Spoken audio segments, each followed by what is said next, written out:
Get this going.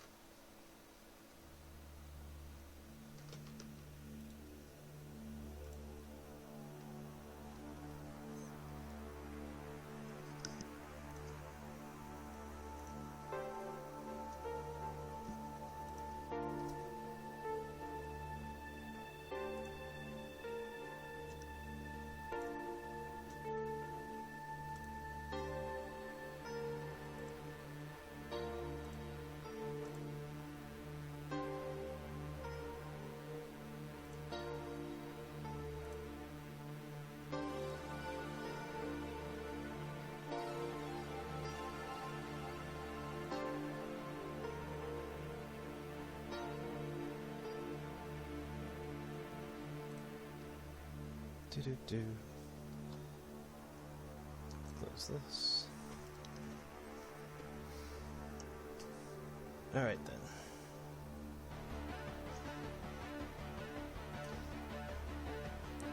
Hey, Chef. Thank you for the follow, Shinemon.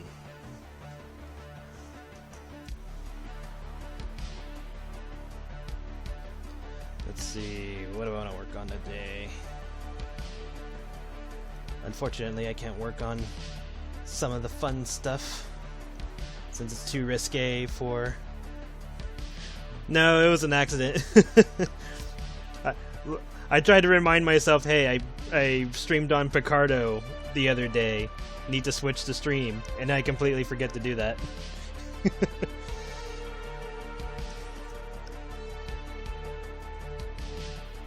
If I could dual stream, that would be interesting, but don't think my setup can handle that at the moment.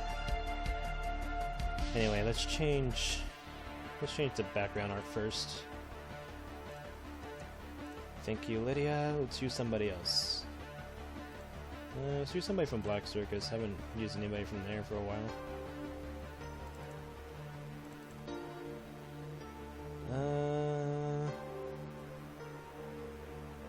Yeah, let's use Marissa. I like Marissa. There we go.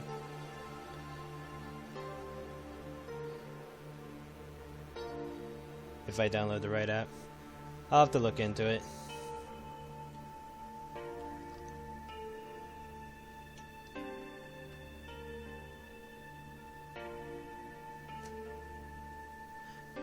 Lucy doesn't have official artwork yet. Maybe that should be something I do. Maybe that's... Yes, let me see. Well, first let me see if I have any appropriate artwork of her in the first place. Should be one, a decent one in Black Circus.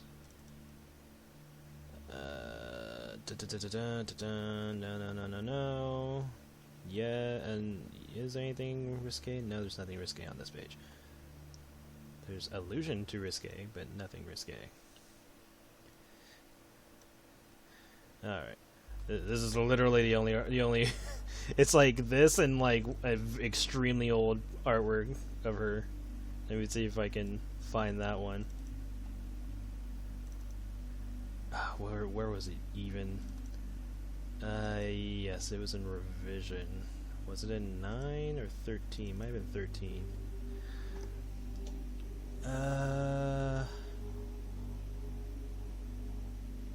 No. Was it 12?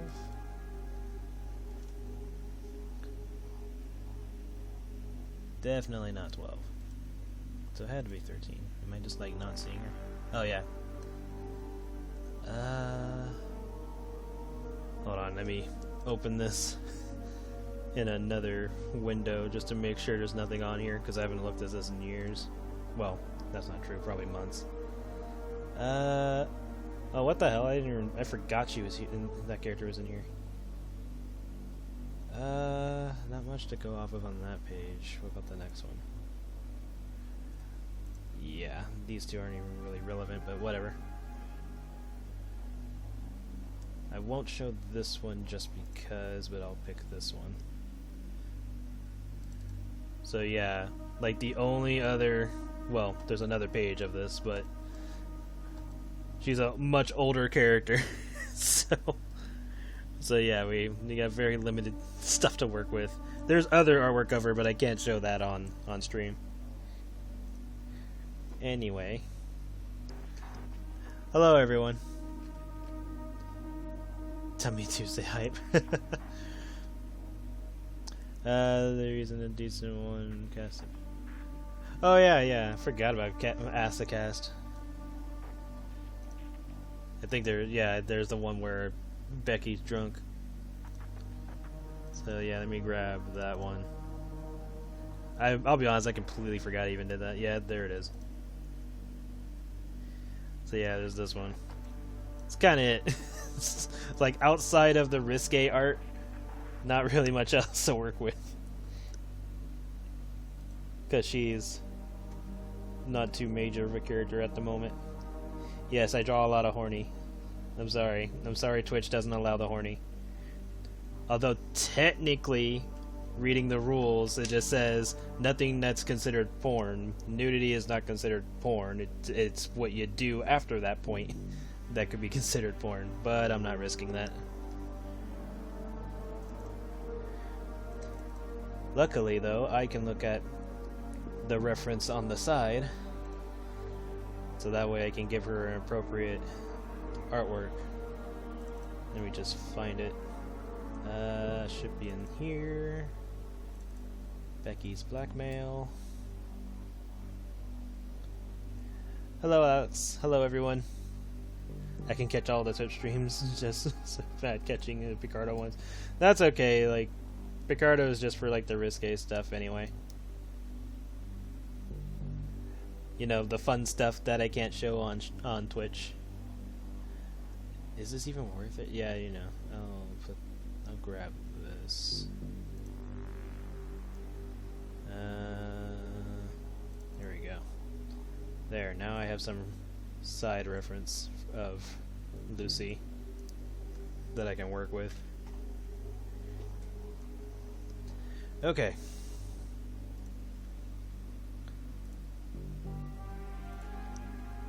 I can close this. I don't need this up. Alright. Let's make some Lucy.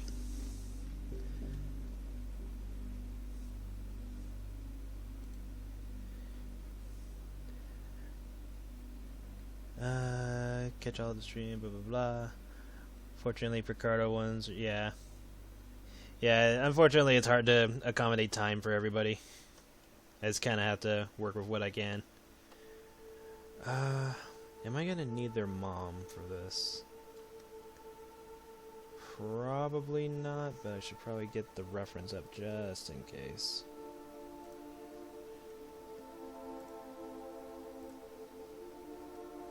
Sometimes you just need a little bit more. Character art. Grace. Yeah, I'll just toss Grace onto this. There we go. Get a little bit of reference. More body reference. Alright. Should be good. Start drawing. I was working on iHat. I'm almost done with it. I just gotta do the rendering, but can't show that on this stream at least.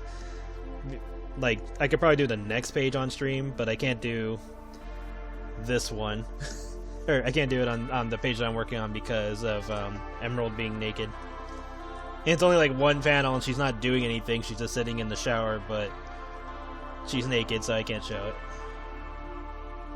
Oh, happy birthday. No, I didn't have a stream yesterday.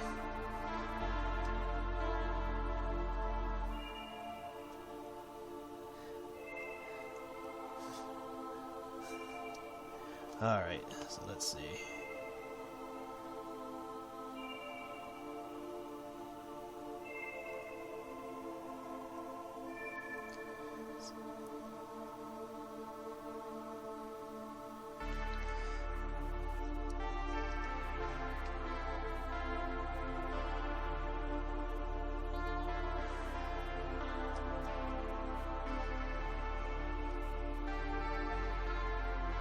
One more year to your 30s?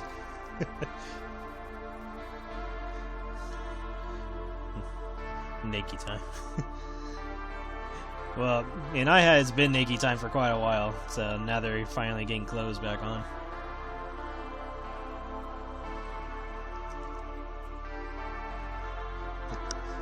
Let me turn this down in my ear.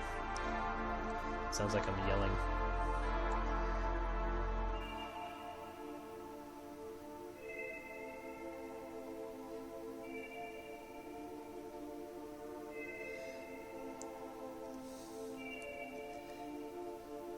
Man, lots of dialogue today. But yeah, gonna draw Becky's sister since she's long overdue for her own solo artwork. Ironically, Becky's sister is an older character than Becky herself. So if we're going by chronological order of when I made the characters, Lucy is actually older.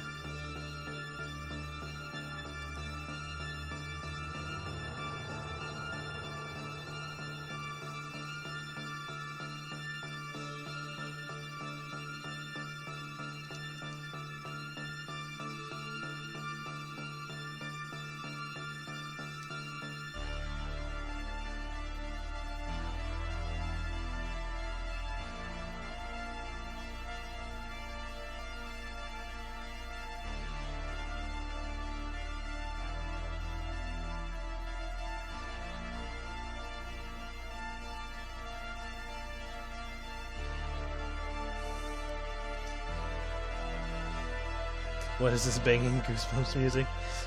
More White Bat. Because White Bat allows people to use music for their streams and stuff. All you gotta do is give them credit. And it works out because you just play White Bat in the background and they're getting, you know, the view time or the time and all that for playing it. Because, you know, views are kind of irrelevant these days. It's all about time. But they still get the timing and, you know, you guys get to listen and yeah, there we go. It's a win-win.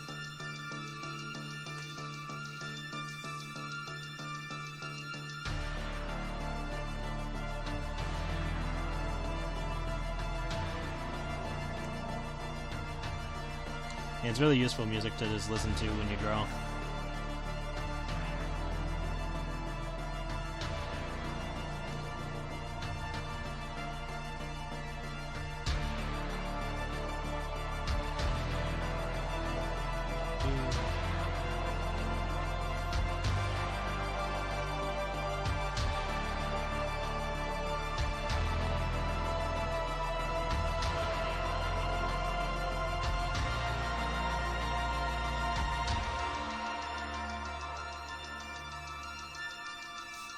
God, if Lucy existed in real life, she'd be like, oh, so it took you, like, what, 20 years to fucking draw me, finally? Actually, it's a little bit less than that, but still. When did I draw her pages? That is a extremely good question. The first page she shows up in is this one.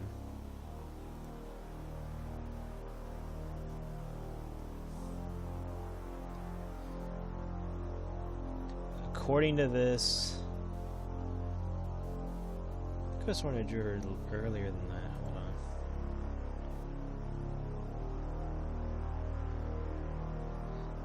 on. According to this, 2010, but I feel like she's even older than that. I could be wrong, but she's at least over a decade old.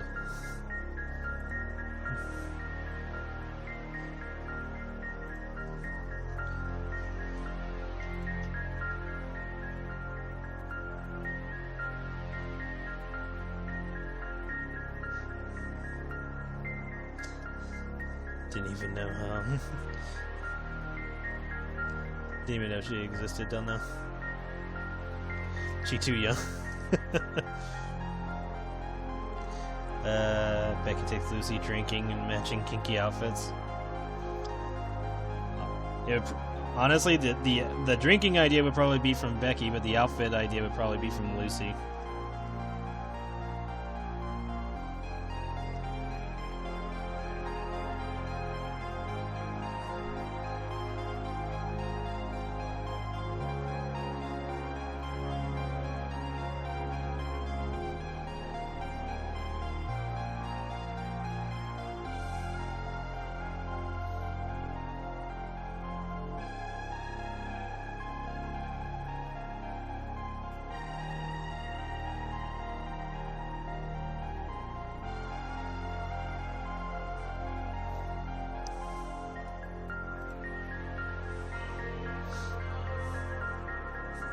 Teasing guys while getting shit-faced. Becky, not so much. She'll probably flirt once she's drunk. Although that would take a while for her to get drunk. Lucy, on the other hand, yeah, she'd probably flirt. And then she'd probably tease about her sister. She'd probably say something like, careful with those milk jugs. As she, like, you know, plays with Becky's chest. And then Becky would get pissed off.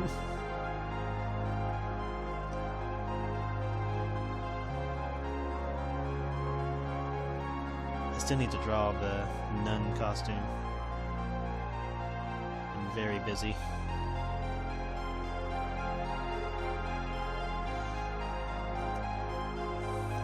I've been getting a lot of asks of if I'm opening for commissions anytime soon. I'm debating on opening early, but I was thinking of opening in February or next month.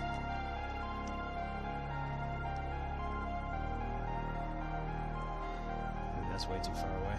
Or just a little bit too far. Let's condense this a little bit.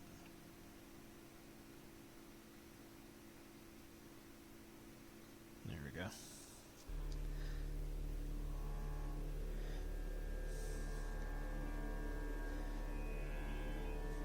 The Viro stream, now the beginnings of making sense more. Things are beginning to make more sense. It does make me wonder if other characters... Oh, there's plenty of characters I have not shown off. A lot of them are in a folder. And some of them have been scanned already. That I've probably shown off already at this point. But there's still several others that are still in like a folder that I have on me, and like the folder is usually on me, like it's right next to me, right over here, right on the side. I just haven't scanned all the characters that I have because I've drawn many. And then nowadays I also have adopted characters, so they need artwork too. So I think that's what I'll use some of these streams for, is to work on character artwork.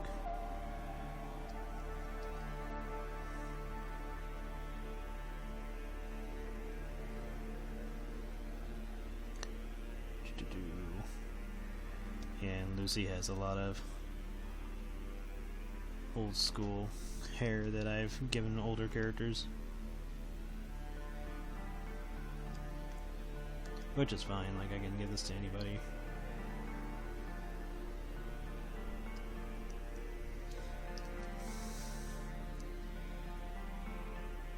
Oh, the cruise ship was just characters I adopted. That wasn't even like my own.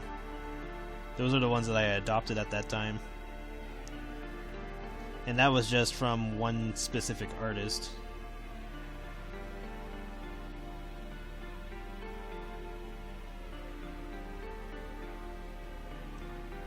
Not all at once, of course, but over time. And so I decided to make a art piece based on the characters I had gotten from that artist.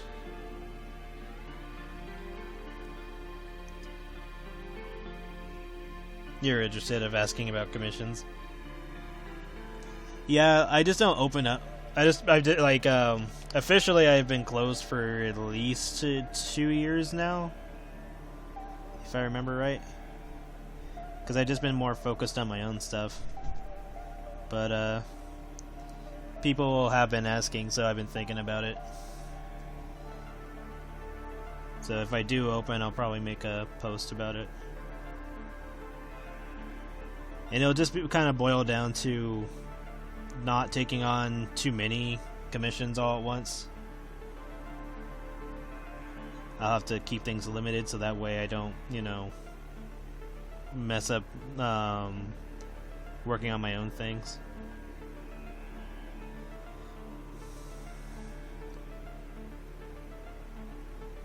Here we go, Lucy.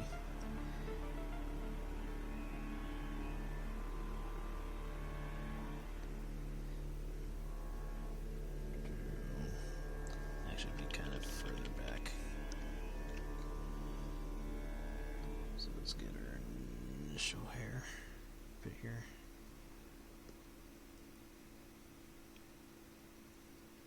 There we go. So yeah, if I do open, there will be very limited slots.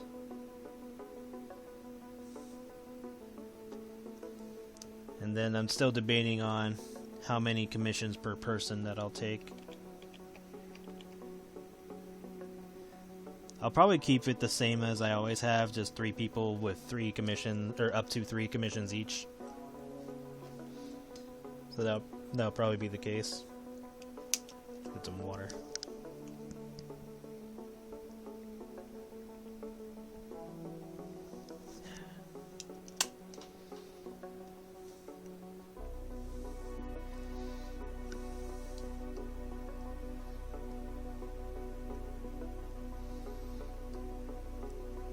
Yeah.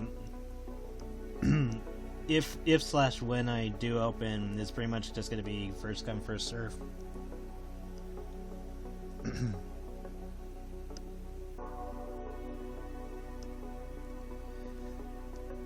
And like I'll probably make a post prior, so that way it's not just a sudden posting. It'll just be like, okay, I will open this day at this time, and then move from there.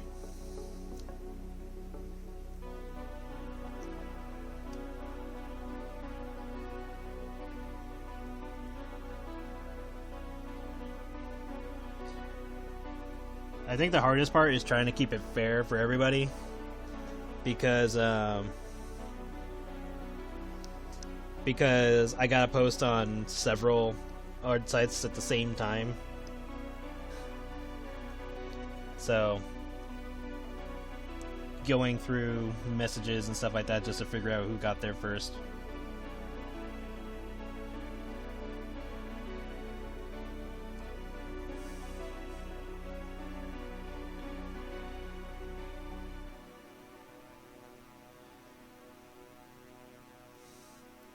Let's move your arm back a bit more. So yeah, it'll be a thing. But yeah, if I do open, like, how much time is left in this month? I can just wait until next month. It's not even that much longer.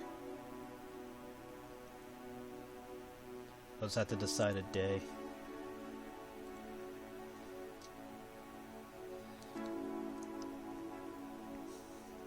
I'll be fine. I just gotta, like I said, I just gotta limit how much I tackle on and not, like, do more than the initial plan. Unless I absolutely have the time to do so.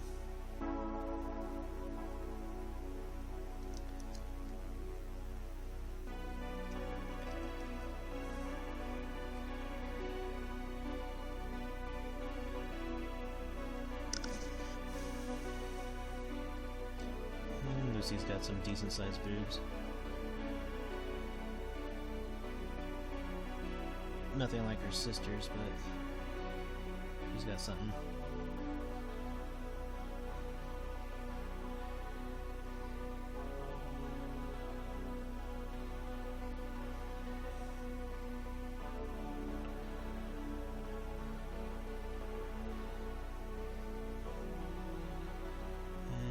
just adjust it later. Just get the rough going.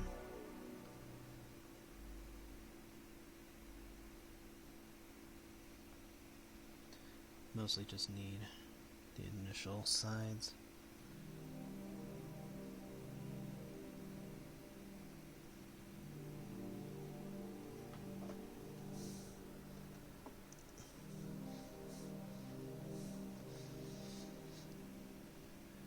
Well, Becky's got giant cow boobs and lower goat boobs too.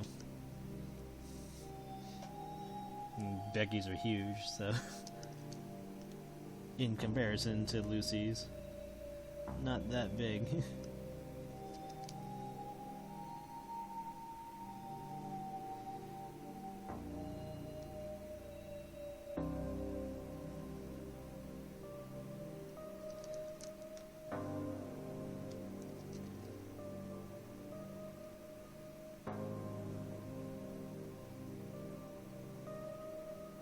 We'll probably have her in her work outfit.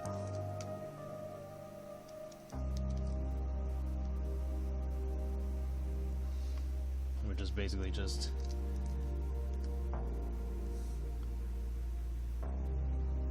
fishnets and leather.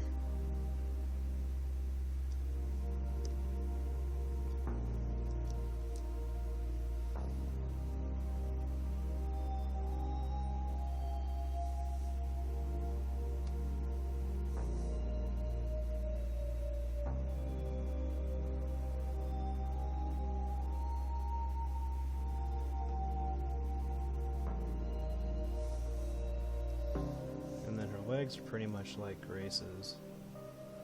Yeah.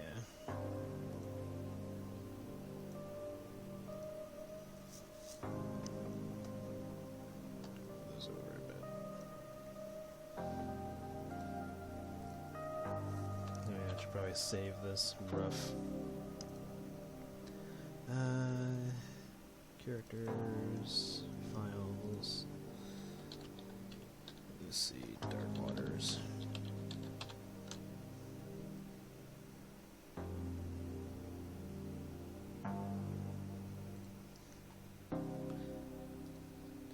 Welcome back. Love that her bangs are feathers.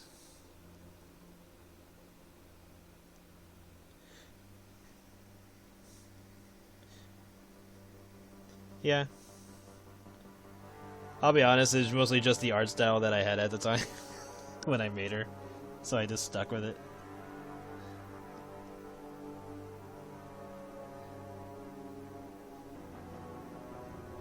But it's basically feathers at this point. Because characters from her era of when I was doing stuff pretty much had hair like that.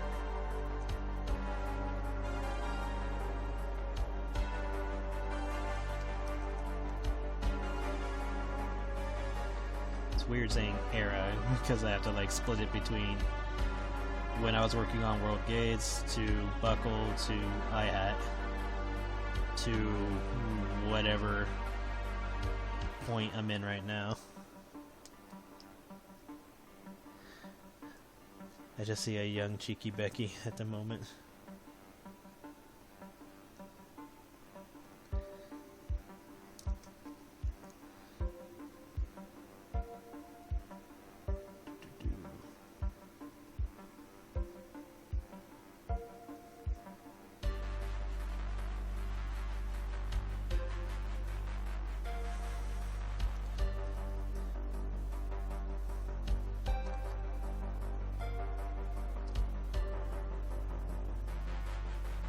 Yeah.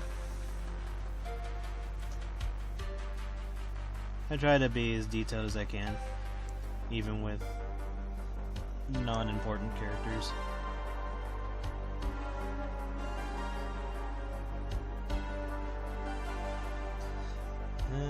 Actually, her thing can go in the back this time. I don't really draw colors from the back too often. Or with the clips not visible.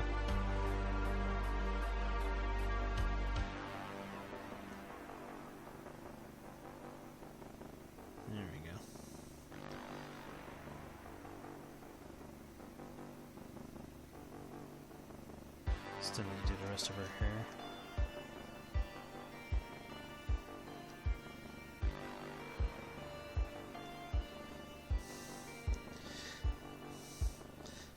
Is it bad that you want to see her in a gymnastics leotard?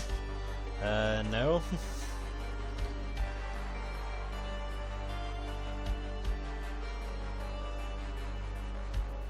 If she feels like wearing one, then she probably will.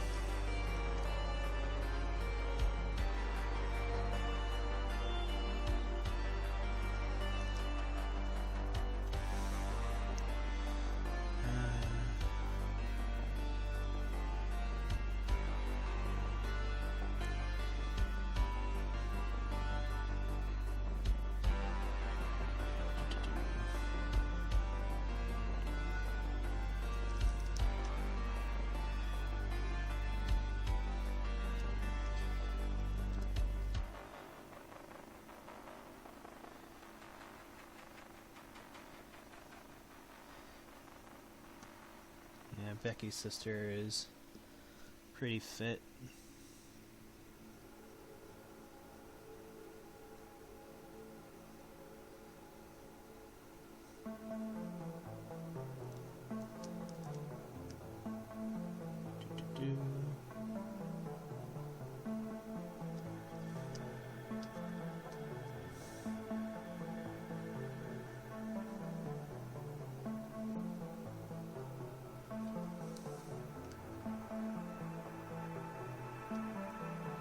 Standing pose.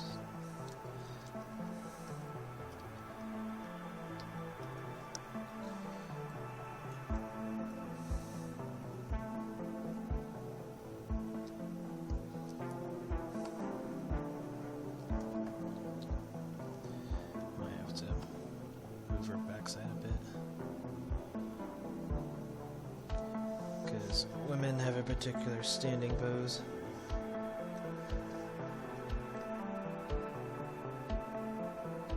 Question, how do you feel about eyeballs? Fine, I guess? I mean, kinda have to be a little bit more specific than that. Because, I mean, eyeballs could just relate to, you know, drawing a character's eyes. Let's see. I think that pose would work best. So, let's see.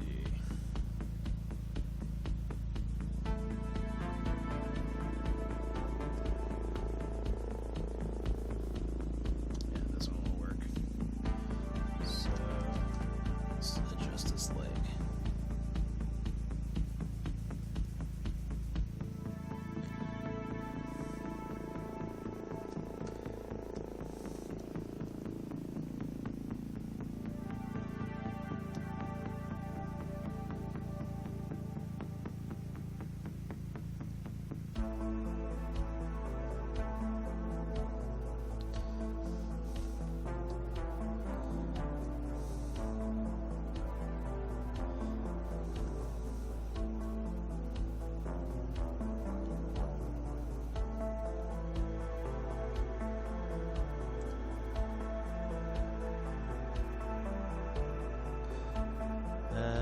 The most important time-consuming thing is trying to make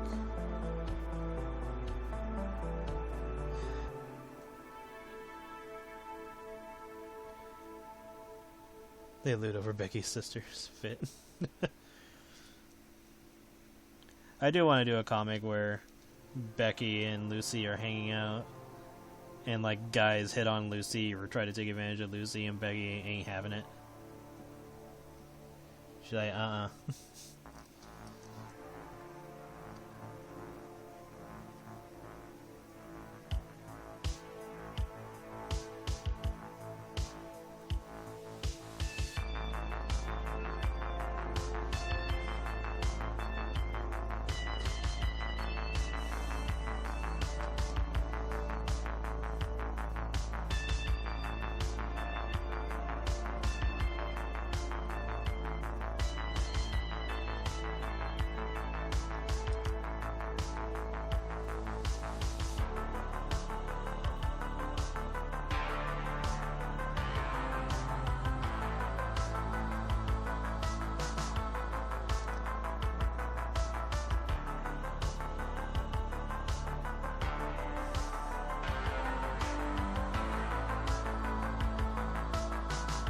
Does Lucy drink and smoke?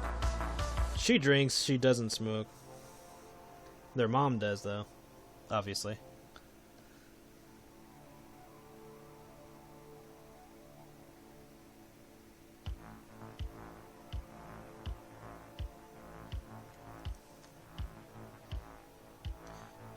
I don't know why I'm giving... like Dr. Mrs. the Monarch. That's pretty much how Grace, their mom, sounds. She has like a smoker's voice.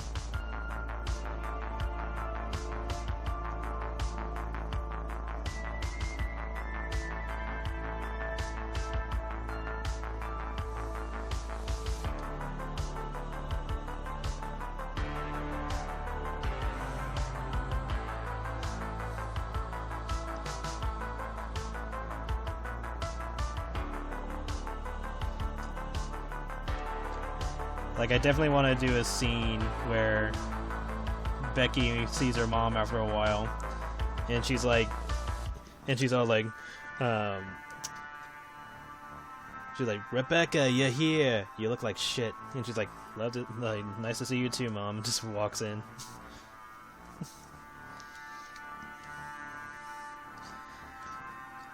and Becky's just expecting it, so she's not surprised that her mom will insult her.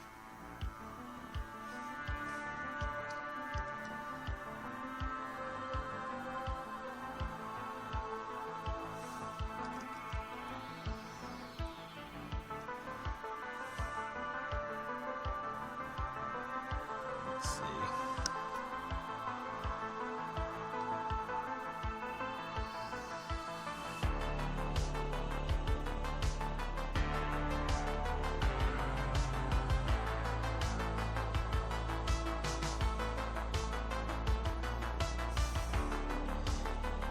Yes, the mama's a duck.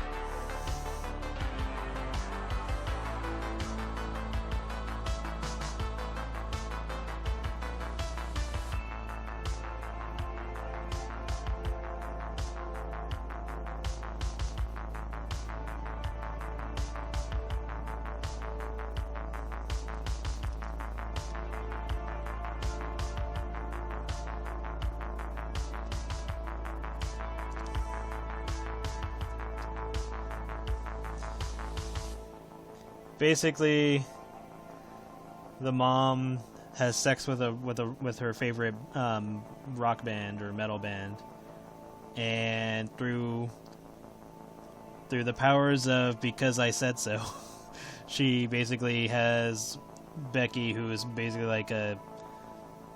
Just imagine if their mom was gonna have like 14 babies, but then they all just kind of merged together in the womb, and then that's basically Becky. It's like the easiest way I can really explain that. Like, they're all absorbed in the womb. That's basically how that works.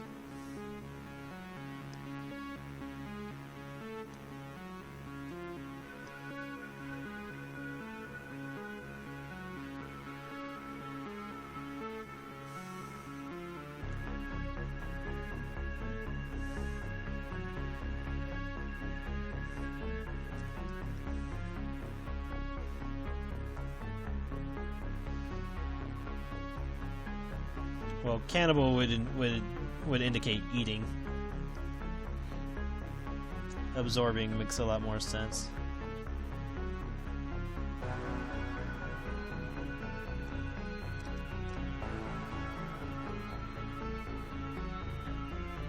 Then again, cannibal could have multiple meanings, so you could be right. But absorbing sounds better.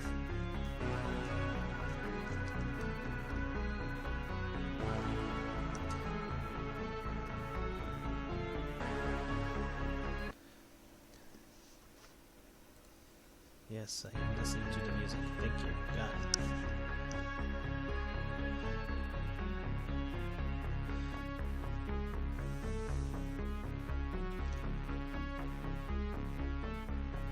No, it's just, you know, when cells eventually merge together. I mean, it's happened in real life. It's not like a fantasy thing.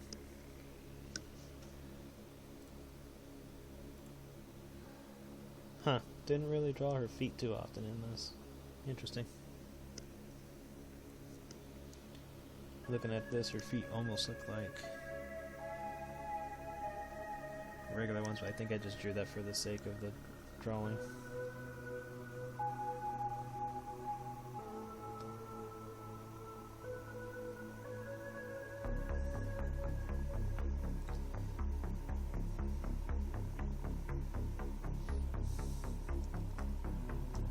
She's going to go throw a tournament.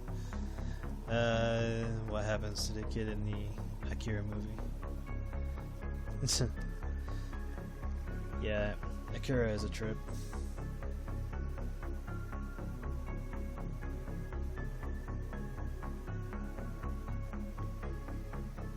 Akira.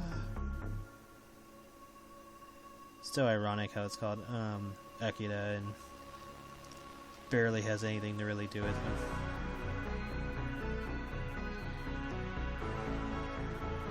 Then again, there's probably a lot more in the manga. I need to reread that.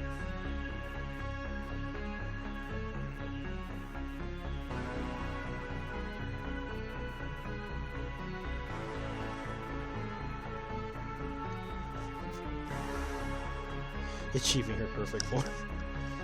Oh yes, Becky's perfect form, a gigantic ass and massive tits.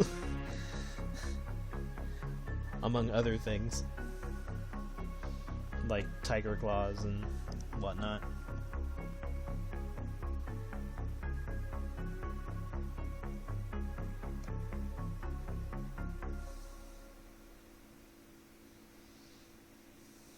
She'd be like, oh goody, I got a giant tail to go with my massive ass.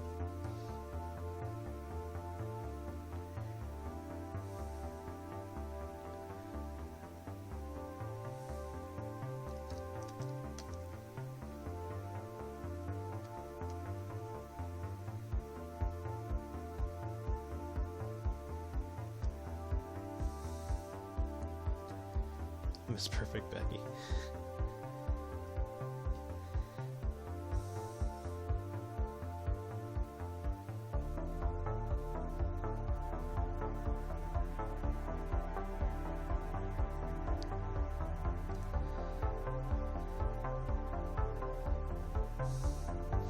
Honestly, I like the first version of Cell the most. I think that one had the most unique design. Same goes for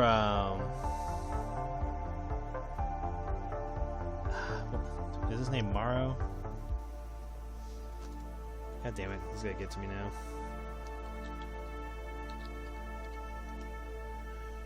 Dragon Ball. Not Marin. Yeah, it is Maro.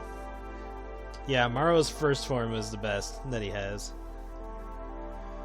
It sucks that a lot of the characters in Dragon Ball nowadays just end up looking like Cell or Frieza. Or Boo. That's kind of it.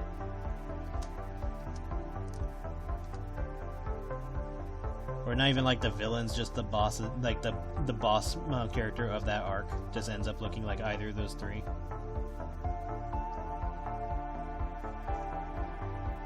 And the sad part is not even like it's not even like it was the initial choice of like, oh, I'm just gonna make them look like this.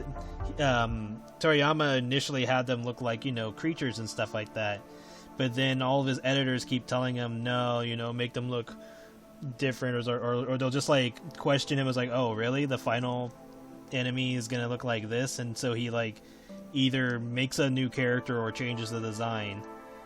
And I'm just like, dude, let him fucking draw his goddamn comic the way he wants to do it. It's like, damn. Yeah, originally 19 and 20 were supposed to be the final characters for that particular arc or story. But then editor bitched about that, about an old man being the final enemy because it's supposed to be Dr. Gero. And so he made 17 and 18, and the editor bitched about that too. And then and then he made Cell, but then didn't like how Cell's first form looked, so he made the second one, and then didn't like that one either, so that's why we got Perfect Cell. And then stretching from that, Gohan was supposed to take over as main character, but then because Goku's so goddamn popular, Gohan had to get shafted. So there's that.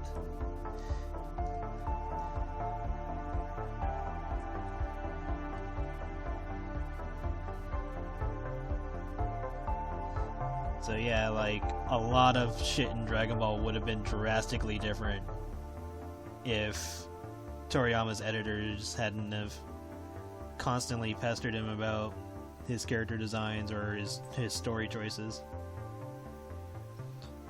Granted, we did get a lot of neat characters from the changes, but we'll never know the road not taken. We'll never know if anything more could have come from, you know, Gohan becoming the main character. Which in some ways it feels like they're trying to course correct on that to a degree, but I don't think it's gonna ever be as interesting as it could have been. I think the closest we get is the BoJack movie.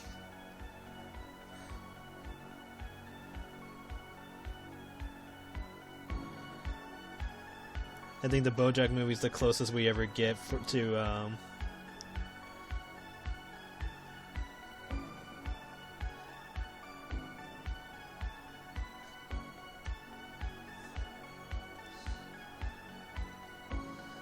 shut up, Borja.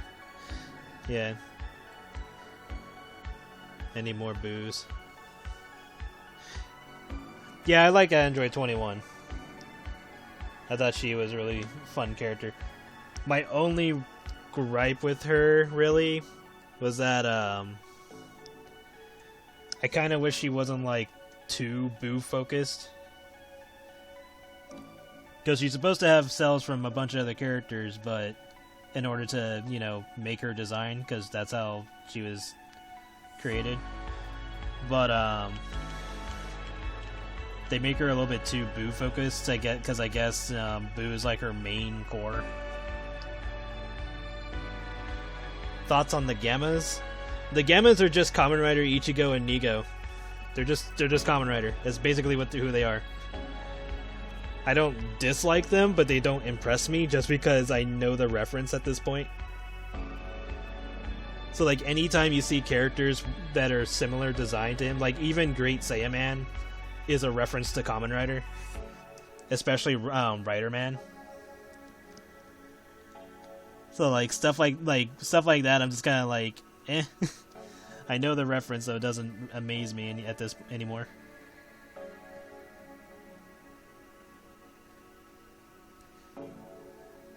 And granted, I like Kamen Rider. There's nothing wrong with Kamen Rider, but it's like, you can't really wow me with that aesthetic because Kamen Rider does it so well.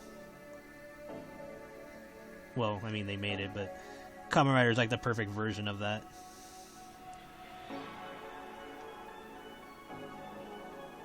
Need to fix her fingers, but just wanted to get them put in.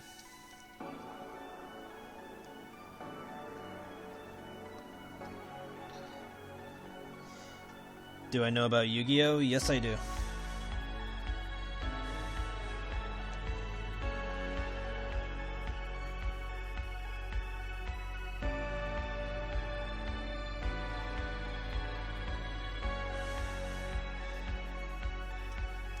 But yeah, Android 21 was actually was a pretty fun character. I think they could have made her look a little bit more unique, because, like, honestly, her human form I really like, so they probably could have just built off of that a little bit more, rather than just making her look like, you know, female Boo. I think they could have, like, they could probably just make her almost look exactly the same, but just, like, you know, tweak things a bit, while retaining her original form a little bit more. But other than that, 21's like a really great character. Helps spice things up to have a female character doing stuff in Dragon Ball, whether she's a villain or not.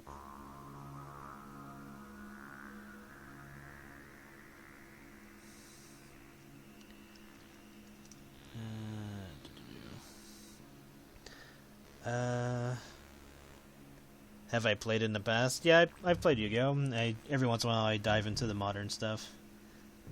Get slightly pissed off for how super unbalanced the game is, but whatever. As long as I'm enjoying it. I enjoy playing decks that people don't play. Or making certain decks that people don't make.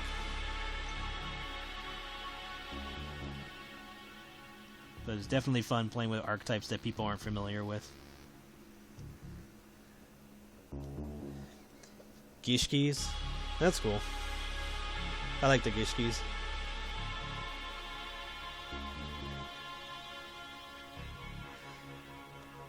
Paradox Billiards, Destroy and Root, Fourth Dimensional Hypercube Chess Troker.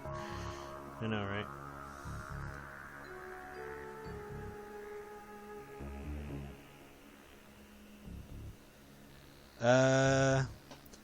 I guess it just depends on what part of the storyline you're going off of, because I think she appears in Xenoverse as like a normal character.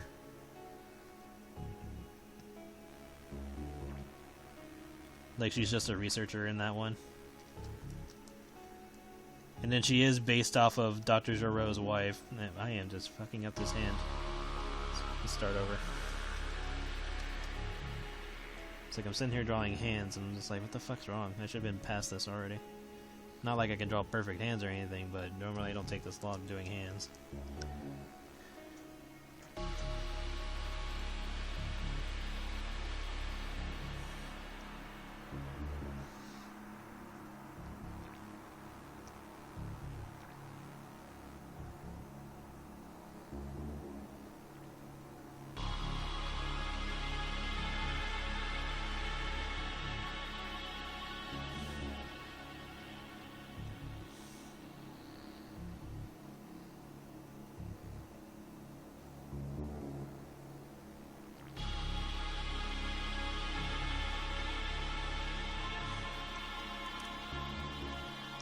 Hands, why? Hands suck. And that's what I get for trying to do it that way.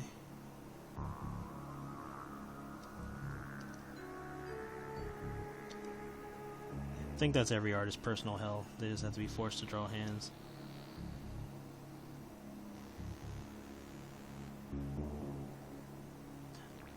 But unless that artist specializes in it, like if the artist specializes in it, they have to draw something else that they can't do very well.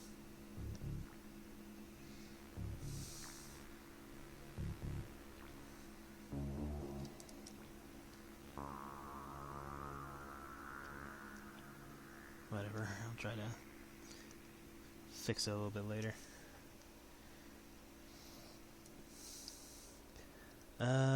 Let's see, doesn't die, blah blah blah. Flower Cardian, they're alright.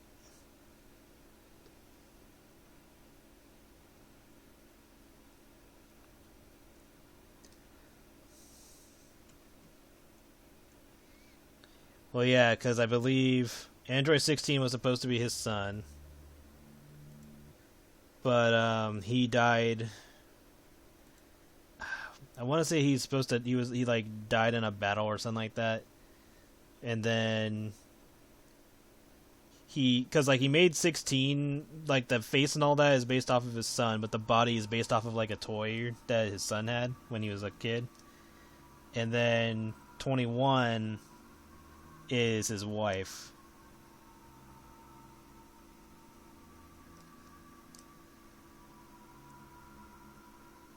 And I guess because Dr. Giro still has his supercomputer, or at least or possibly another computer roaming around, you know, getting shit together, it was able to create her, or possibly their grandson, because apparently they have a grandson, so there's that nonsense going on.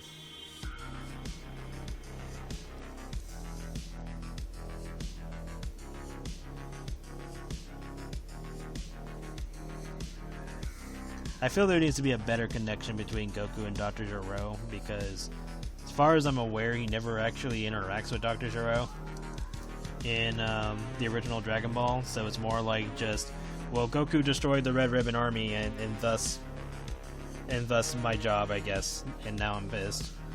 And I'm like, really? You're gonna spend all this time fighting a child? Which, you know, eventually Goku becomes an adult and all that, but still. Like, you spent all this time trying to get revenge against a child where you probably could have killed him way sooner.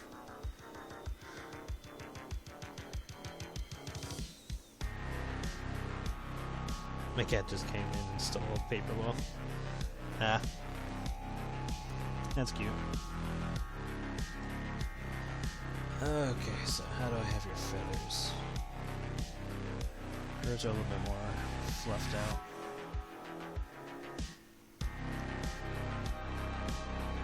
Well, she's gonna be wearing fishnets. No, I can still do that. Can give her thigh-high fishnets.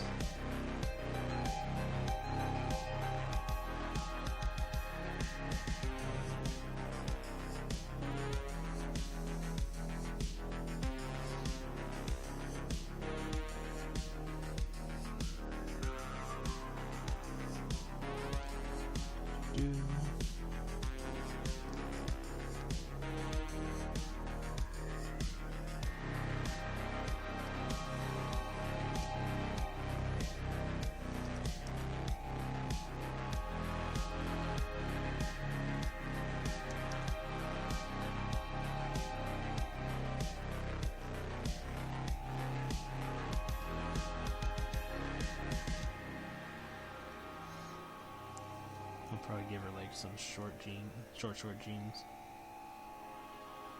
along with her top.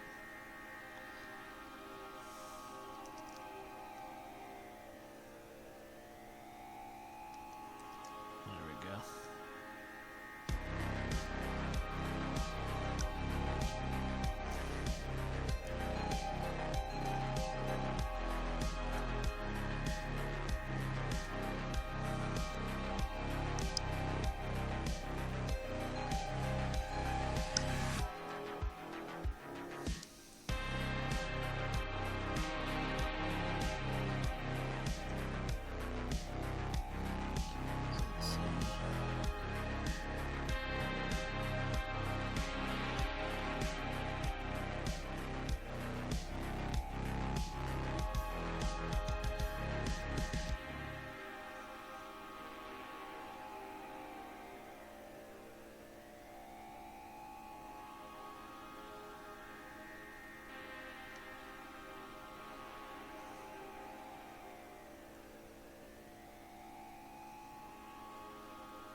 I could put her in heels. Kind of want to stick with her being a little bit more casual.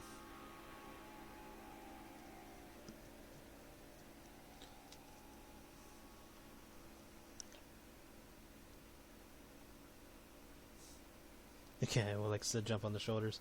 That's always cute. Except for the claw part, but other than that, it's pretty cute.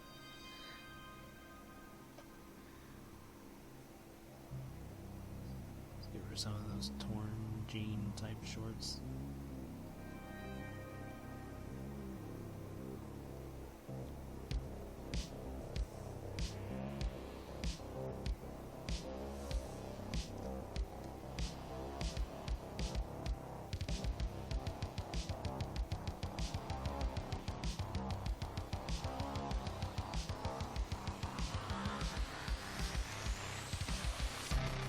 Not when his ass is near 20 pounds, he's a fatty.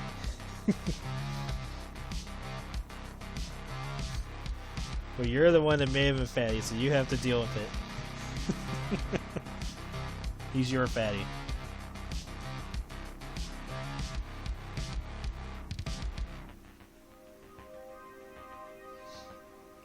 How else are you supposed to deal with heavier characters if you can't deal with a 20-pound cat? This is training. You gotta learn from it.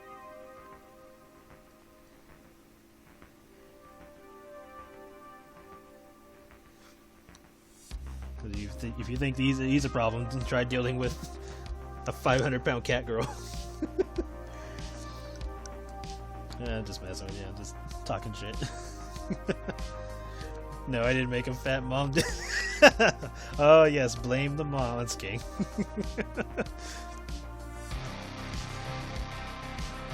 That's still cute though.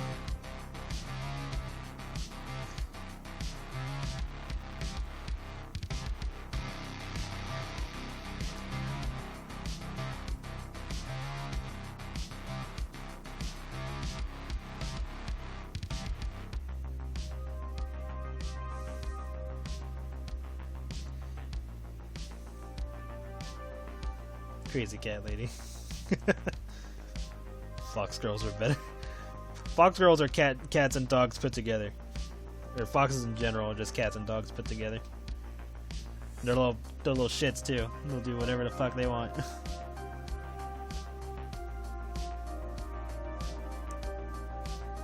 And then a fennec is just more cat version, more cat inside of a dog.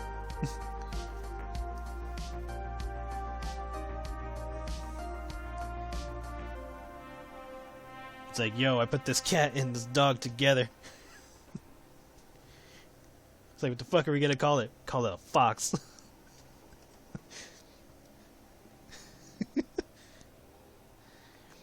Fennec is just a fluffy fidget spinner. This is true. Most pets are pretty much act the same to a degree. They all just want cuddles and food.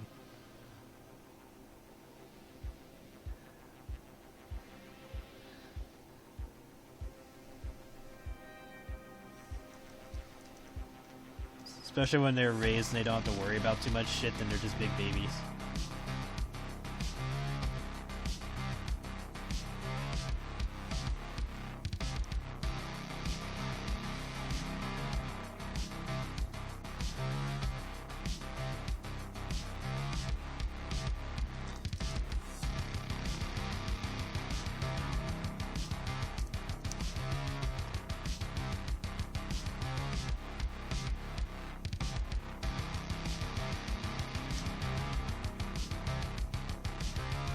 Definitely fix the hands after I get this one.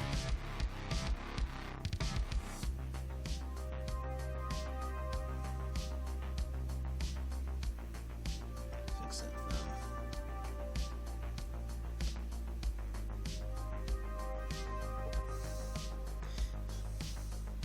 Doll. That's cute. Then why aren't you wearing your hoodie? I want it to be warm.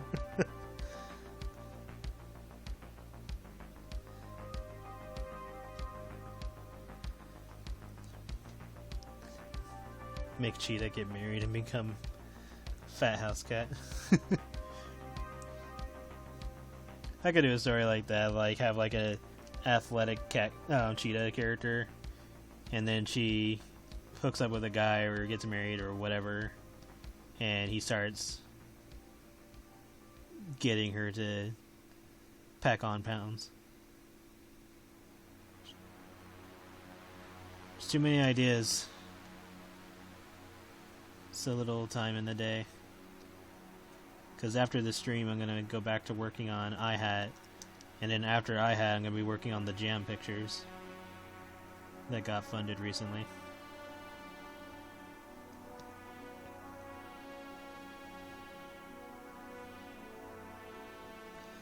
Which I cannot show during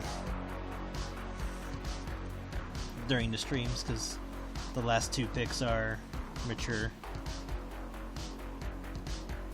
Like seriously, websites and banks need to just get off their shit about adult content. Because they'll talk so much shit about adult content, but yet adult content makes the most goddamn money outside of like video games. And I think movies after that.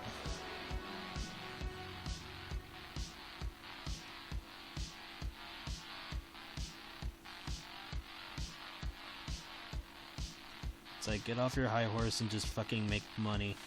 Or whatever it is you're bitching about.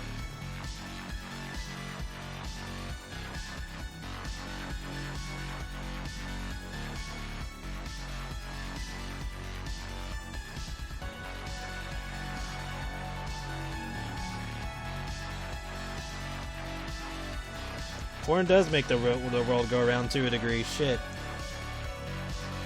It's either money or tits, tits and ass, and bellies to some. So yeah, it's like you got the 3 B's and money, and I don't know, pets. Pretty much those 3 things. That's it. It's like I'm going to blow up. It's like this is my pet turtle. I've only known him for 5 minutes, but if anything ever happens to him, I'll kill everybody here and then myself. It's like, damn, this person's really dedicated to their pet turtle. It's like, you're goddamn right they are. Who's gonna do it this way with your chest? There you go.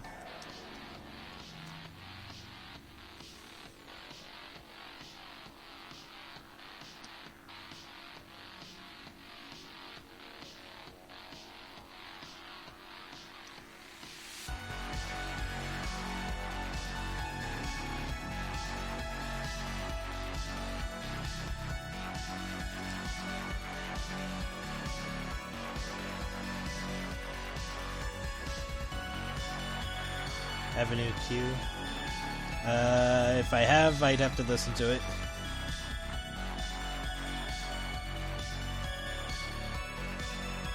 But I'll have to listen to it another time because I can't listen to it on stream.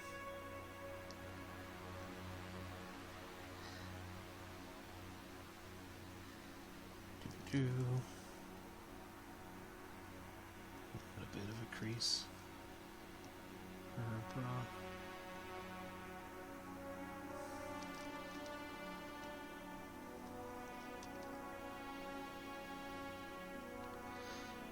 Well, at some point I'm gonna have to draw Lucy's dad and Becky's Becky's stepdad.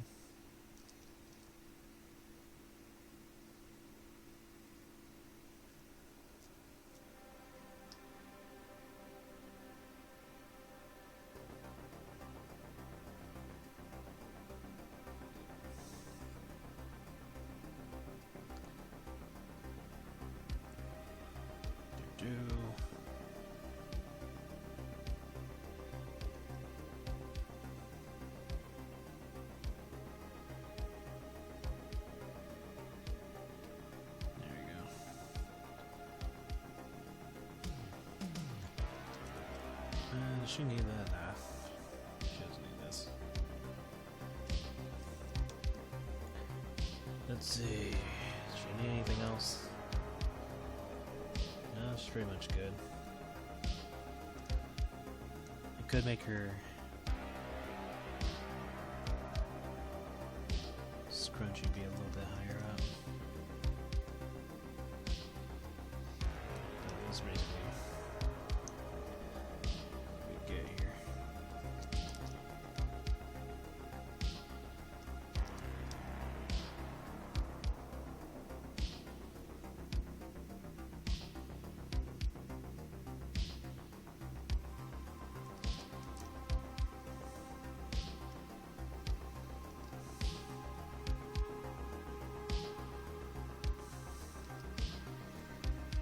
yeah, it's really good music.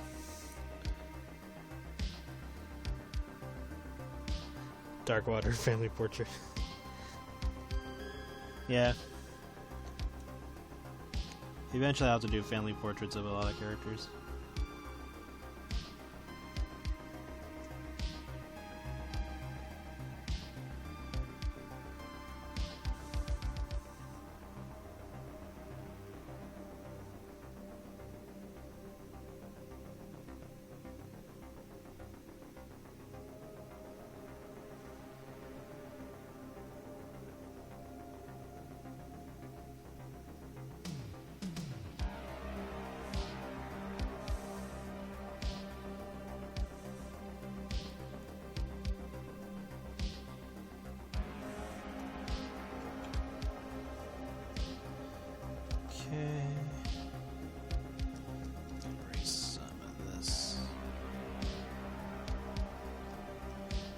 Tail.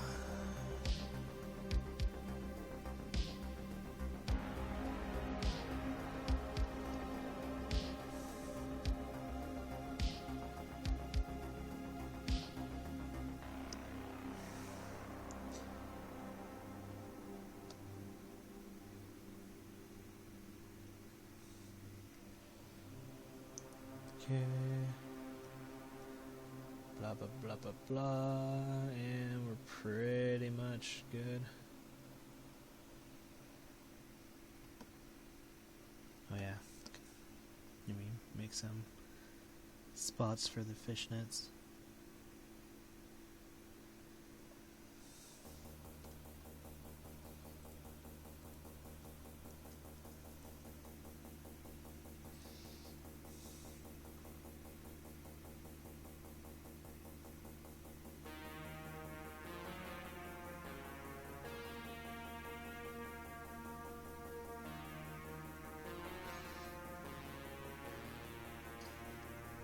I want to say Lucy has a tramp stamp,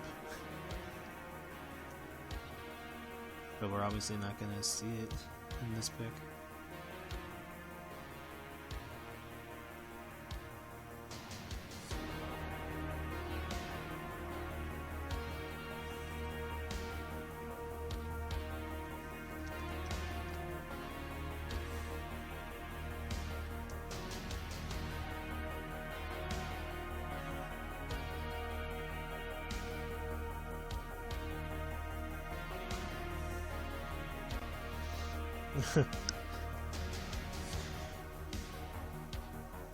And then Grace's retaliation to that would be, because, okay, if it was like, Grace was like, you're wearing my shorts, and Lucy's like, they look better on me anyway, and then Grace's response to that would be, yeah, because your ass is fatter, and just walks away, and Lucy's like, what the fuck?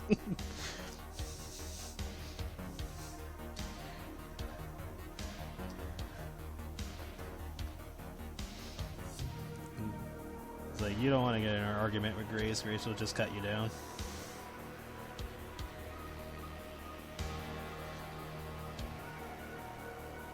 She's not the best mother in the world, but she does try. Especially with raising Becky. That was not exactly an easy task. Let's make it big, just a little bit fuller.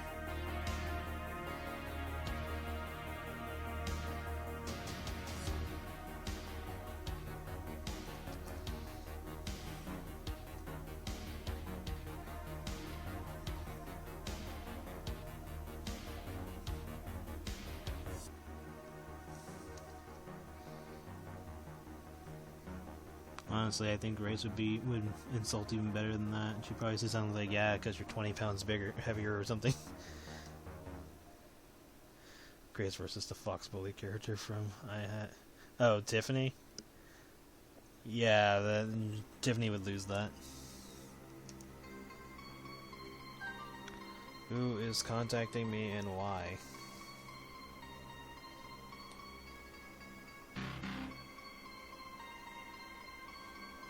Who dares summon me?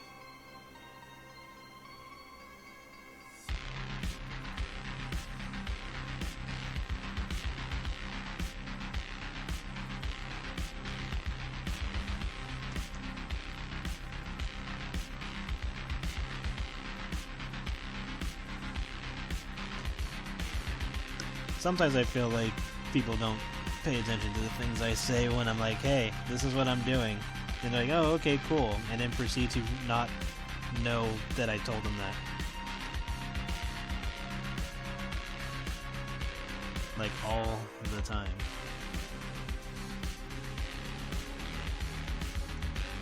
Welcome to Thibal Settings. Hello, Bersium. Or Bersium. Probably mispronouncing that, but I'm trying.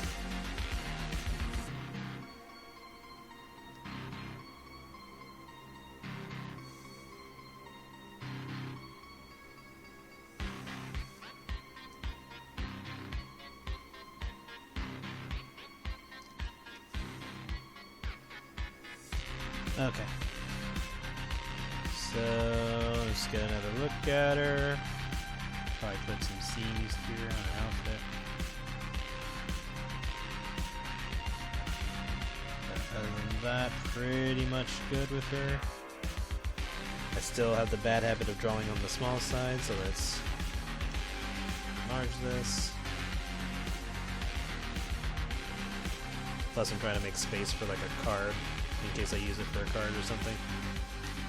Which I likely will.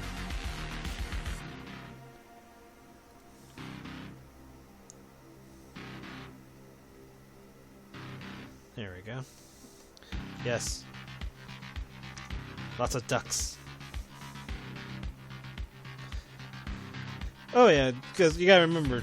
Okay, I guess it depends on at what point in time we're addressing Tiffany, but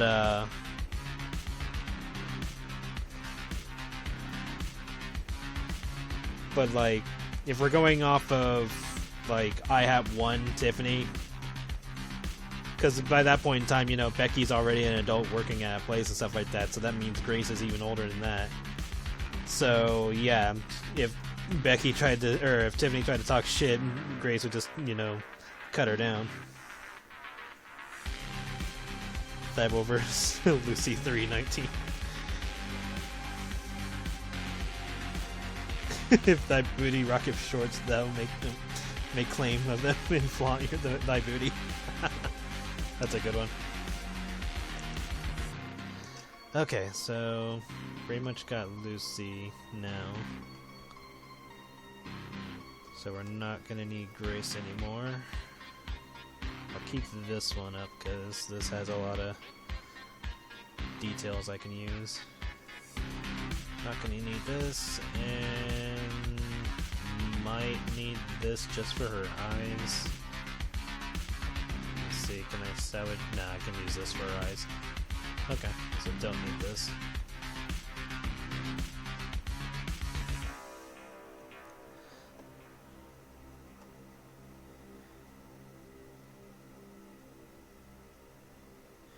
If we're talking about future Tiffany, I think future Tiffany wouldn't even bother having this kind of argument.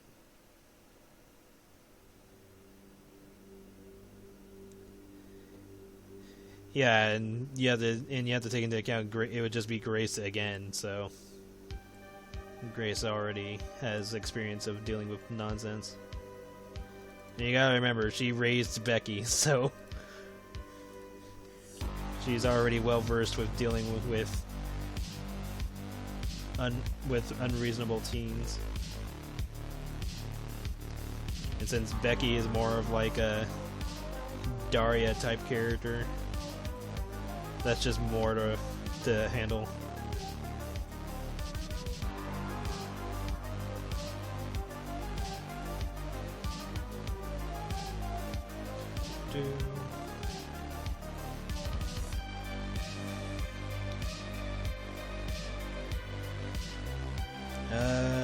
If we're talking about bigamy, Becky 2111. If that belly.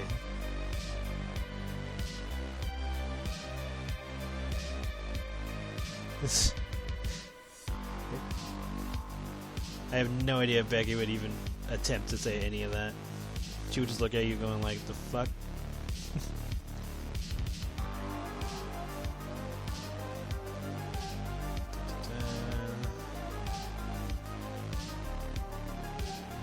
Erase that. Okay. Let's just get to the coloring already.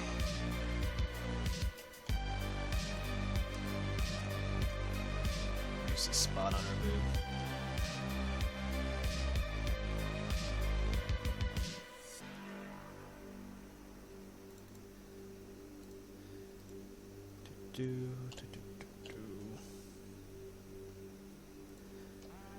Lucy, you've been around for so long and yet you got so little attention until the recent years. But at least she stuck around, at least she wasn't like a character that just forever got scrapped.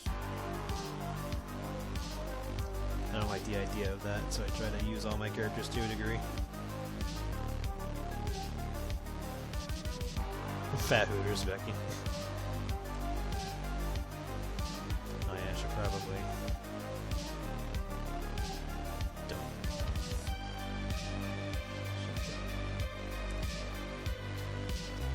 Add in this little part of her hair.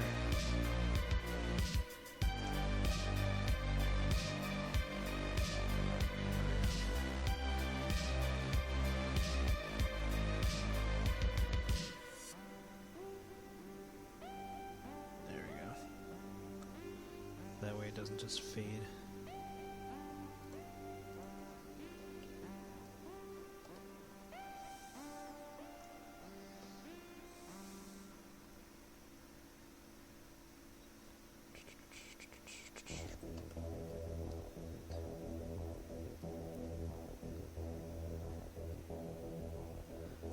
Hope everyone's doing alright.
It's like, what did you do with your day? Oh, I drew furry duck women.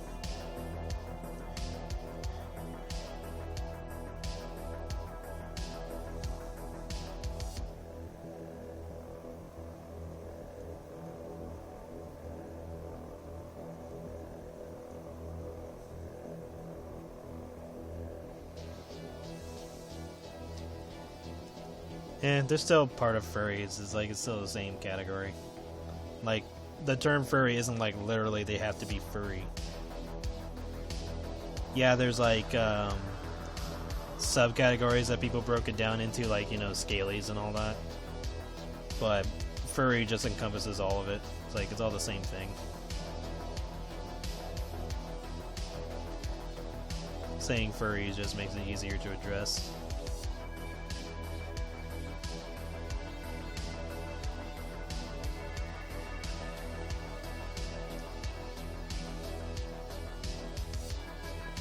That's good. I'm glad she's doing better.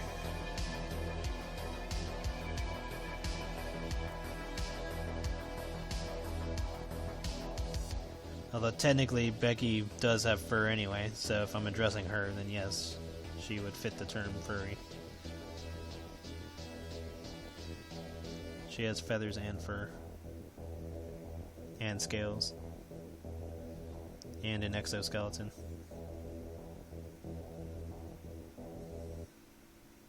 About to say something fish related, but I was like, nah, that's fine.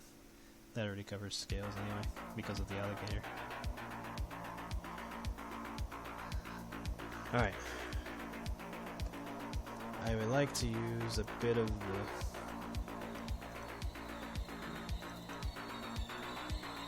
version of her with different eye makeup. So I am going to grab this version. What did their mom have? I think her mom was wearing purple. Like a, yeah, that's like a dark blue. Yeah. Okay.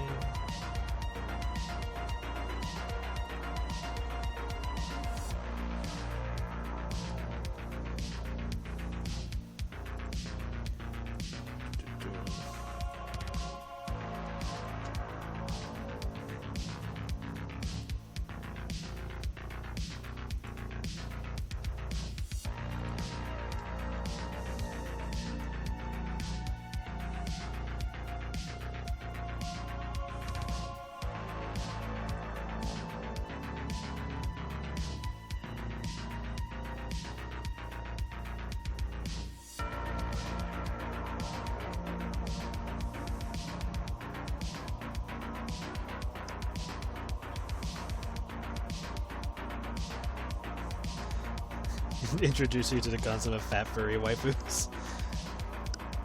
Well, it's like that saying in Fridays. It's like, fat bitches need love too. Come on.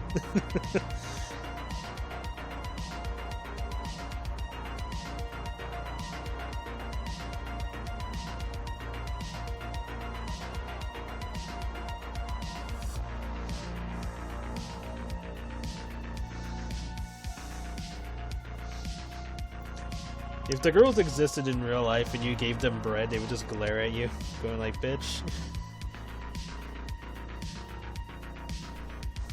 One of them would be like, I don't know if you're trying to be racist or funny.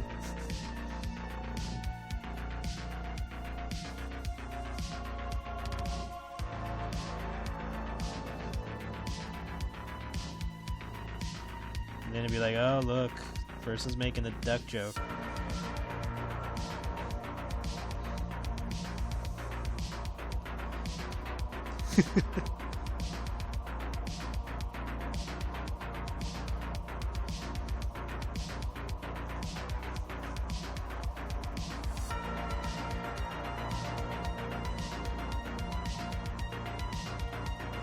Yeah, hopefully other themes that I dabble in will be just as entertaining.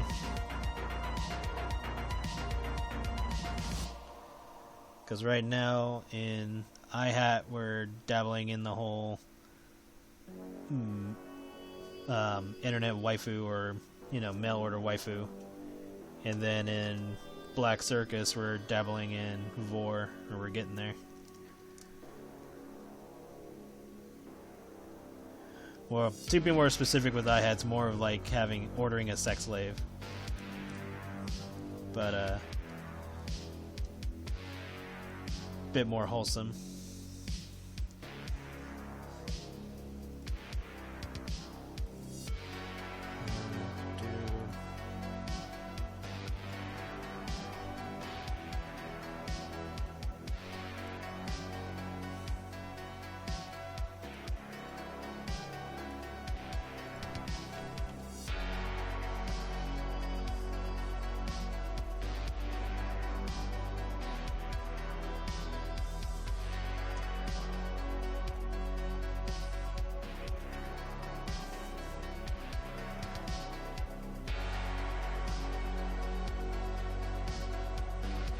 Oh really? iHat was your first Wigging comic?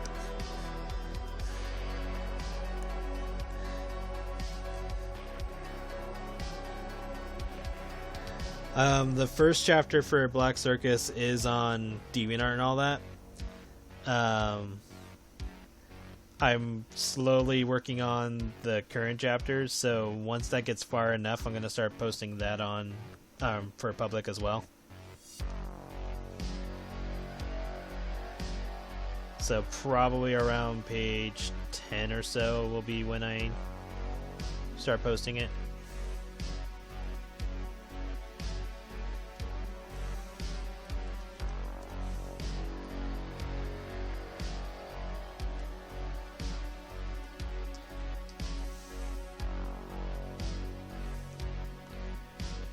Well, I'm glad you guys like the iHat pages, or the iHat chapter volume that got you into it.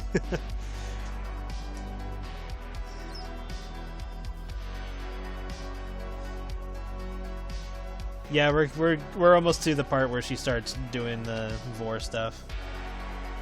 Just taking a while because I don't like to skip context if I find it necessary. Like, I'll try not to drag it out as much as I can when it's not necessary, but I feel a lot of the context is needed. So I try not to shy away from content when I think it's necessary.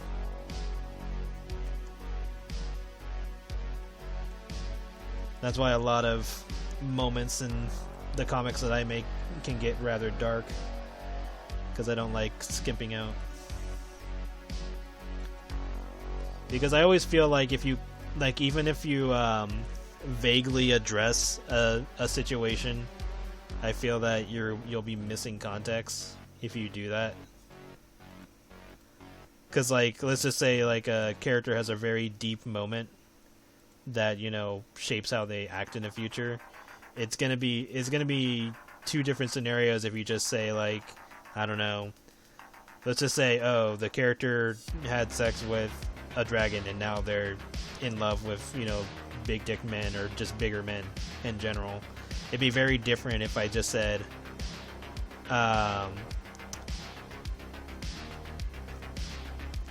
like, if I said, oh, she slept with a guy who was bigger than her, then it's like, okay. And you suddenly just see her with bigger men, that's kind of it. But if you get the specifics on it, it's like, oh, this guy was huge compared to her or some shit like that. Then you get a little bit more context to that, and it's not just, oh, the guy was big. It's like, no. This was a big, large dragon man who dwarfed her and then crammed the living hell out of her, and now she's like obsessed. Then you get more context to it. But if I'm always shying away from details like that, then you're always going to feel like you're missing something. So I try not to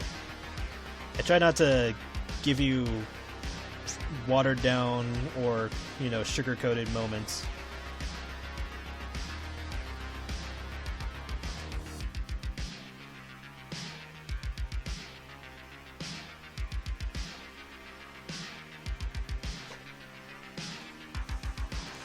Oh, Greenfield got you into it? That's cool.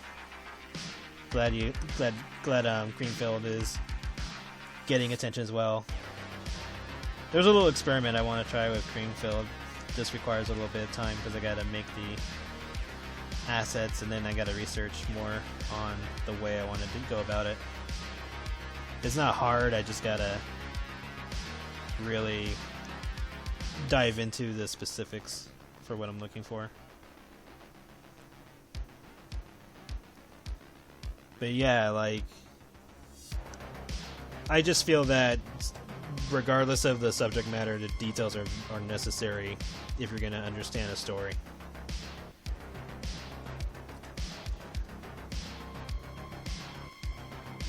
Because if I censor everything, then I feel we're missing very unique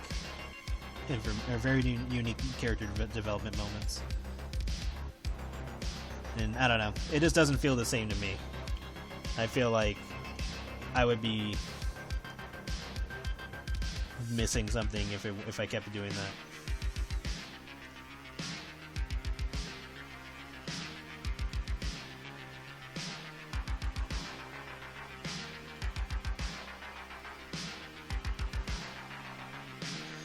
Now that I think about it some more, what are your thoughts on Slob?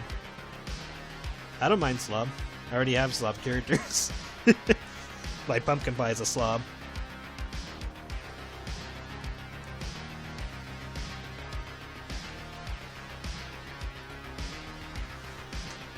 I just don't want to make them slob for the sake of slob, but like, obviously give them a good enough reason to be, you know, a slobbish asshole. But other than that, yeah, they're perfectly fine. It's like when they become a... It's kind of... Okay, this is like another good point. Like when you have a character who goes from like being like all nice and stuff like that, and then like this is like a Waking story. So like you basically get like a character who slowly becomes like, you know, a fat slob. But like the way that I've constantly seen it in comics or like the doujins or whatever that I've read, it goes from like characters looking all sweet and stuff like that, and maybe shows them gaining a little bit of weight, but then they usually time skip, and it's during this time skip where it's just like the character's just a complete asshole while being a slob, and it always feels like you're missing the context between when they started and why they became a slob. Because they usually just boil it down to like, oh, well, all she does is eat now, so now she's just a picky or a greedy slob. And I was just like, really? That's the extent of the character? Nothing more than this? And like, granted, the comic's fine for, you know, eye candy. And, you know, when you want to get your fix, you want to get your fix type of situation. But when you're there for like plot, which it's always surprising when people are like, oh, people here for plot, and like, yes. It's like, why else would we bother? So, I just feel that characters need enough context and development to justify their actions, or else it's just kind of mindless dribble to some degree. Like, this doesn't apply to everything, but when you start paying attention and noticing how little characters do get developed, you're just sitting there going like, what?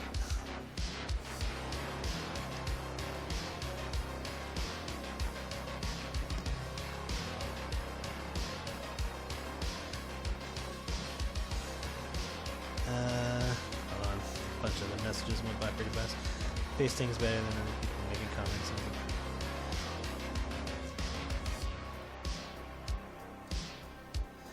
It's very difficult to be story fetish work without. Yeah, like I try to balance it out between like, you know, the risque stuff and the story itself. But I try to balance it out. Lucy cosplay as Chica. Honestly, a story kind of stopped writing, and still.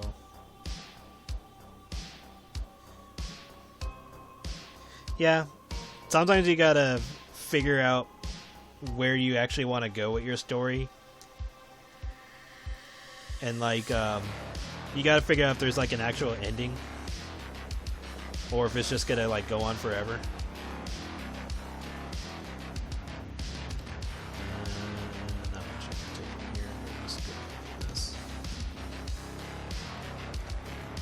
Because like you got to think about what are you making the story for, like not necessarily the audience, because you know there's always gonna be an audience for something, but just more like for yourself personally. It's like, what are you making this for? What is the expression you're trying to give, or what's the word I'm looking for? Like, just, you know, what is the end goal for yourself? Like, are you just making a story for the sake of it, or are you trying to, you know, make something that's ongoing, which sometimes can be impossible because, you know, there's unless a comic is like more comedy based, or just more like here's what happened that day and then that's it, kind of like a mix between comics like Garfield or comics like you know, just like a silly character doing something silly, and that's it, and then it cuts, and then like the next comic is just, you know, something else silly that they do. So it's kind of like that. It's like figuring out which direction you're gonna go for your story, because if you're trying to have like an actual plot and stuff like that, then you gotta think about what's the ending of your comic and how does your character get there.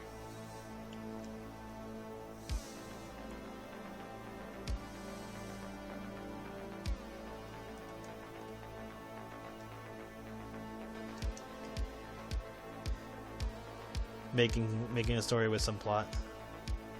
Yeah, I mean, obviously it depends on the story, because like I don't know what it's about, but it just kind of depends on what kind of story are you making and how you're going about it. Feel the most motivated to do either while you're about to fall asleep or when you're frustrated. Yeah, and that's like another thing, because sometimes you gotta figure out how to push yourself even when you're not motivated. You gotta break your chains and keep, because like the biggest struggle an artist or even a writer will have is against themselves, because there will always be a reason to not do something, or a reason to change an idea, or a reason to think that the idea that you have wasn't good enough, and so you're trying to fix it. Or you'll make like 1 or 2 or even 3 chapters of something, and then you'll look back on them and think they're garbage and then try to correct them, and that traps you in a loop, because then you're constantly trying to make something better instead of just moving on and improving over time.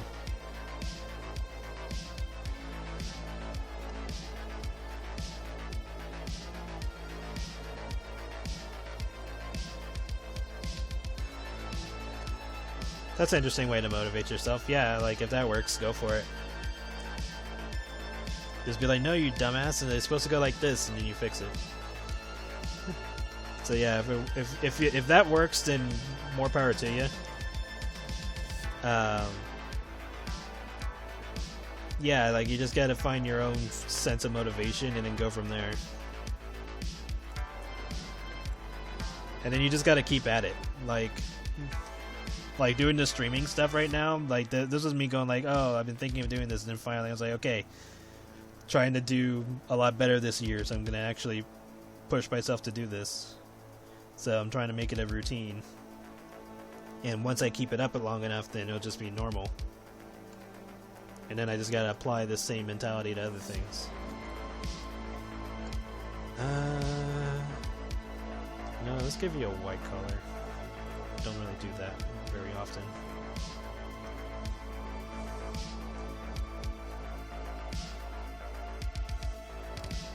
Although ironically, it probably should have been Becky who wears a white color, and Lucy should wear a black one. But that's okay. Black on black is trendy. Or fashionable.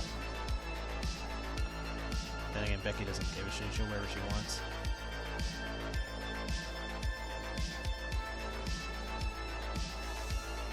Make sure I covered all this.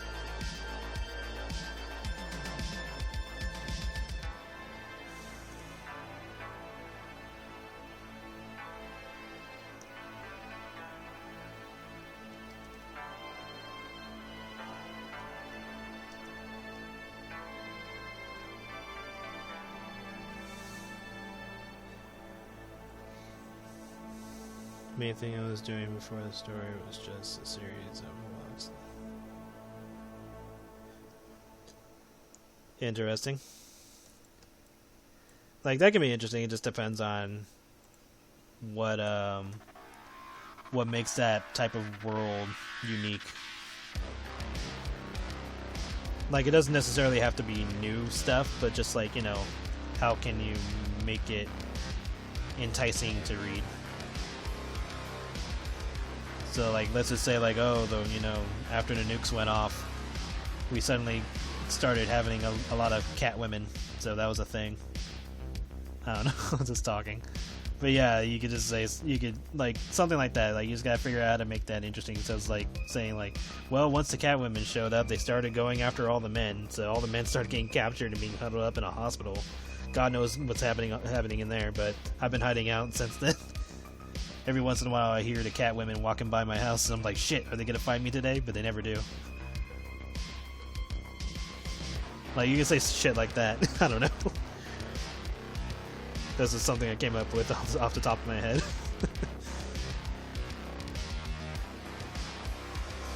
Note to self, draw that at some point. Just draw a guy trying to avoid a world populated by women. It's like, no. And they capture him for snoo. I don't know. It's like, no, yeah.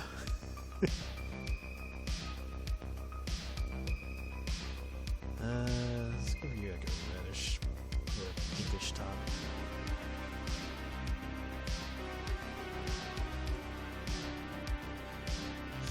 Food apocalypse.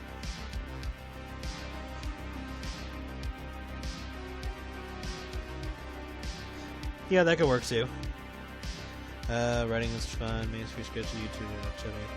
Yeah, like, virtually any idea can be good, it just depends on execution.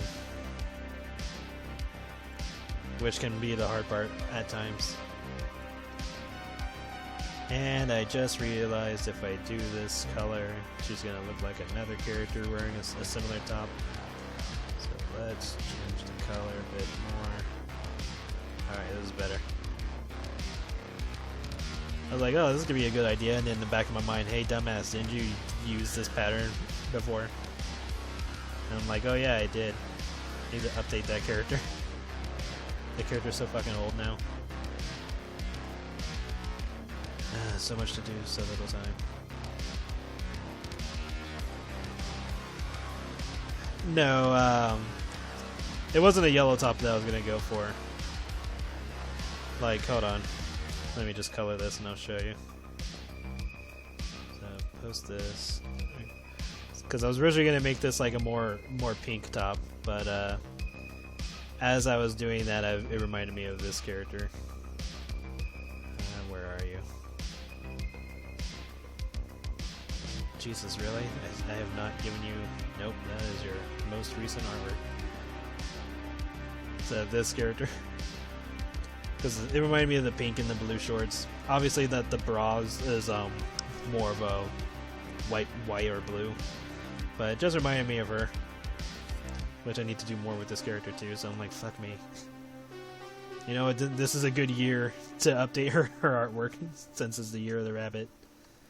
Jesus, this one's 2011. She's even older than that. But yeah, that's what it reminded me of for a brief moment.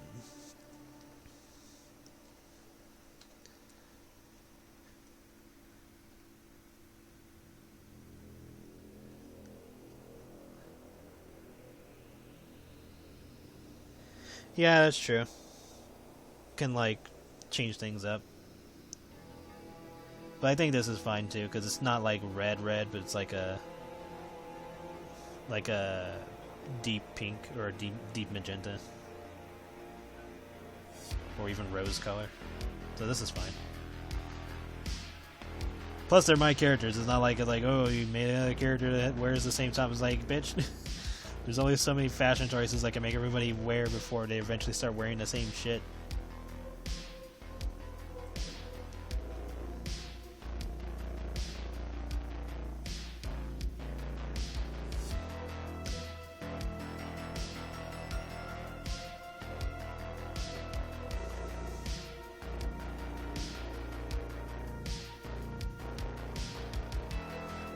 Unless, like, literally every character is wearing something different.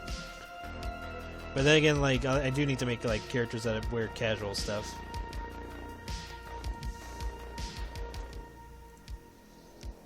Like, have Becky just lounge around in, like, a t-shirt and sweats or something. Like, you know, normal shit.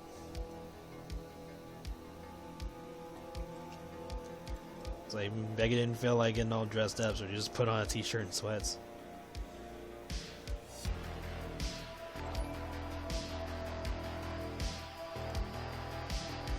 Thank you for the follow, Hatch Daddy.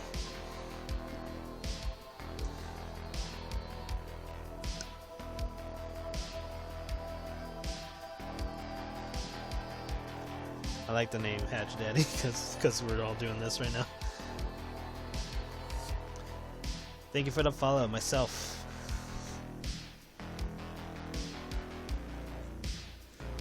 Might as well color these while I'm at it. Let's make this black, but a little bit more to the gray side. There we go.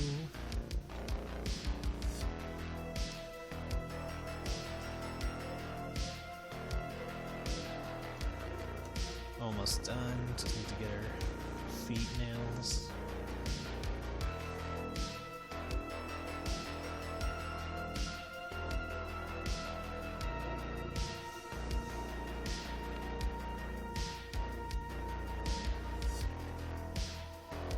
Alright. I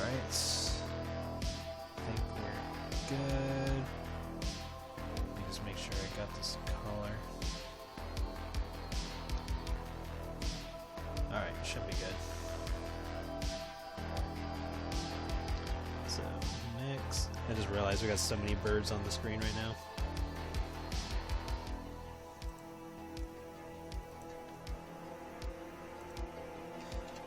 Save the flats. Next, coloring and shading. Or shading.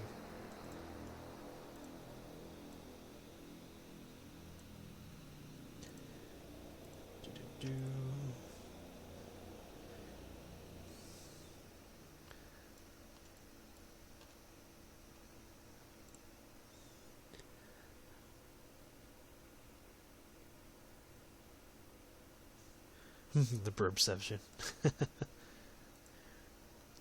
It's like, it's falling down all the feathers. I don't think I need this open, but I'm just going to keep it there just for variety.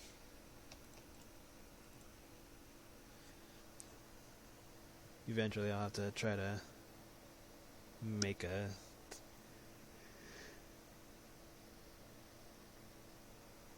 make like a moving background or something just to show up the background more often. Or I don't know, like I have plans to spice up this to make the stream look more interesting, but it'll take time. Is this thing on? Am I on like auto play or something? No, it's on off. That's weird. Am I like a playlist? No. Oops, wrong button.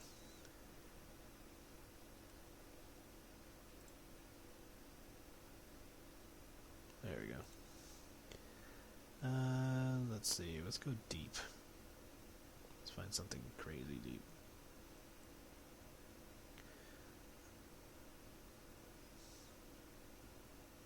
Damn. We do a lot of songs here.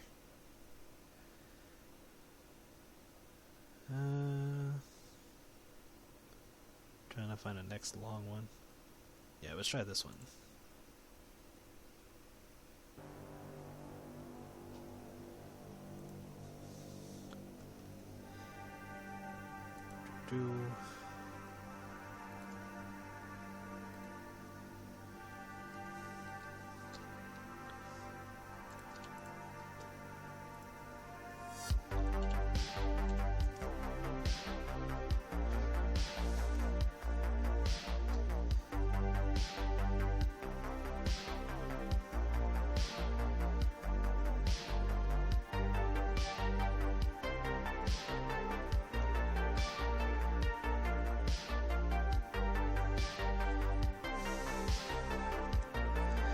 The original PlayStation boot up sound. I like that sound. Like, sometimes I feel companies should stick with some classic aesthetics and themes, because it just makes them really recognizable.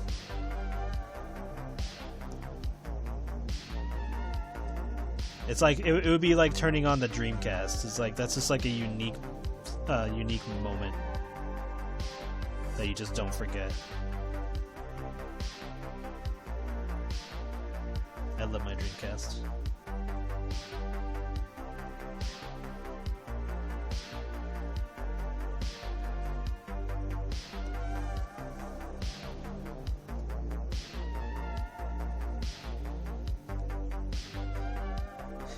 Yeah, GameCube has a good one too.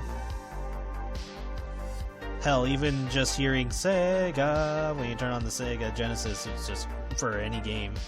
Well, most games, not every game had it, but just hearing that was enough back in the day. Or the Super Nintendo, all you hear was just a coin noise from Mario World.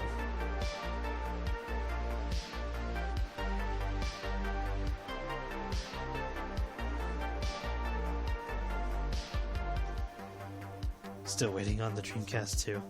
Same here. One day we'll get it. Yeah, or the Game Boy when you first turn it on.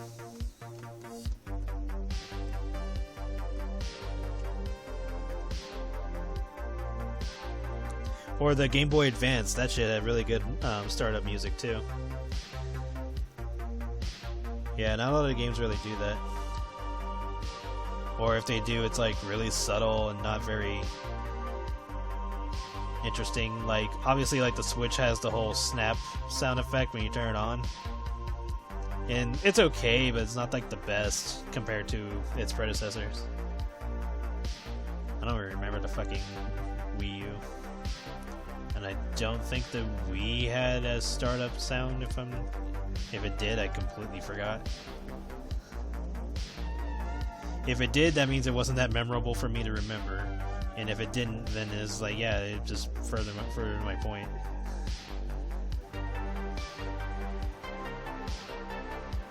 I don't even know if the Wii U had anything because I didn't own a Wii U. I think the Wii U was the first time I ever skipped out on a console like that. The Wii had startup sound. I do not remember. I'll have to turn mine on at some point just to listen to it. It's like, what the fuck sound did this thing have? Unless you're talking about like when you go into the home page where with all the Mii's and stuff like that, or you know, with all your games and stuff like that. I don't really count it as like the boot up sound, because that's just more of like, because you hear it every time you get into that hub page. So I don't see it as the same thing. So if you're talking about that, I don't count it. But that's just more of a me thing.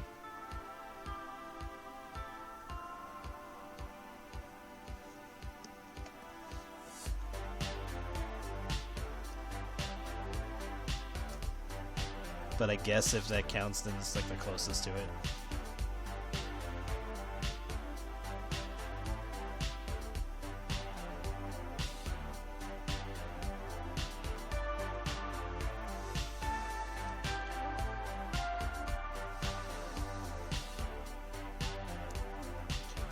But yeah, like Dreamcast always felt like something special when you turn that thing on. So you're just ready. You're like, oh shit, what am I diving into?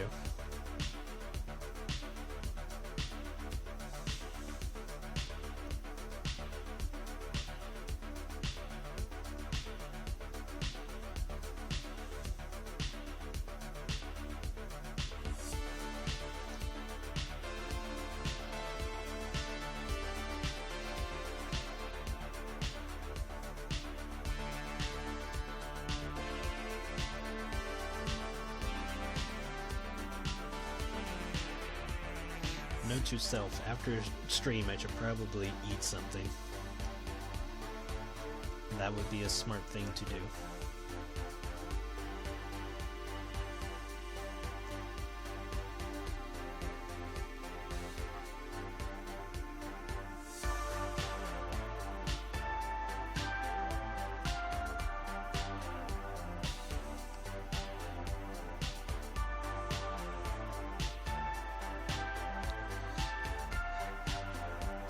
To be fair, I was up all night working on iHat, so I went to bed at like 6:30 and woke up at 10, and then I just kind of because I think I went back to sleep and woke up at 11. So I've only been up. So I was only up for like an hour before I streamed, and even then I was just kind of like chilling to get ready for the stream. I don't even know what my point was, but look, I will eat later. Just not now. I have water, so I'll be fine.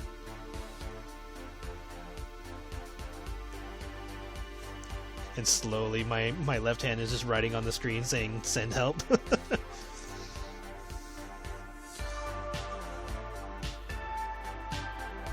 I wouldn't mind teaching my left hand to draw. Become ambidextrous. That'd be fun.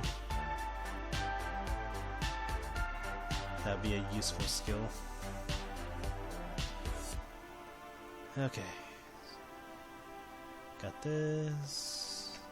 Save after every step, so that way I'm not fucking losing my goddamn mind if something were to happen.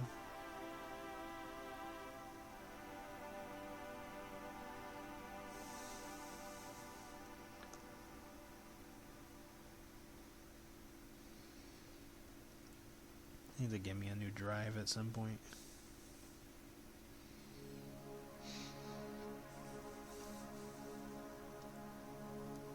Probably get me like find me like the biggest one possible. It's like, how much does this hold? 6 terabytes, and that's not enough. I need more.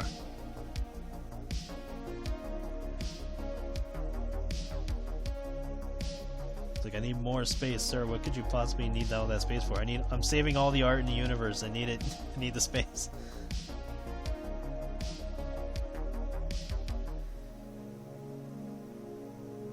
I wonder how the AI art lawsuit thing's gonna go. It's already an interesting situation. I'm more curious on the ruling rather than the actual point of it, because there's arguments that can be made, but I'm more curious to see where it goes. I think the biggest point against it, though, is, you know, mimicking another person's art style and then just using it without needing the artist. And granted, like, other artists can teach themselves art styles and stuff like that, but for them to just be copied through a machine without any, like, human input, I feel that part is the messed up part. It's like, oh, like, we need this art style, but we don't want to pay these people, so we'll do this. So that will be interesting to see where that leads.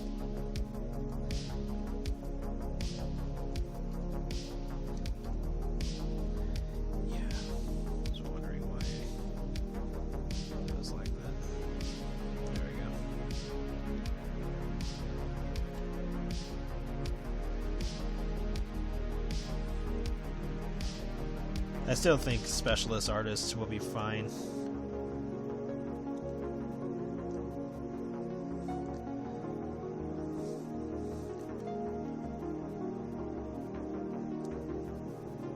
Because you have to be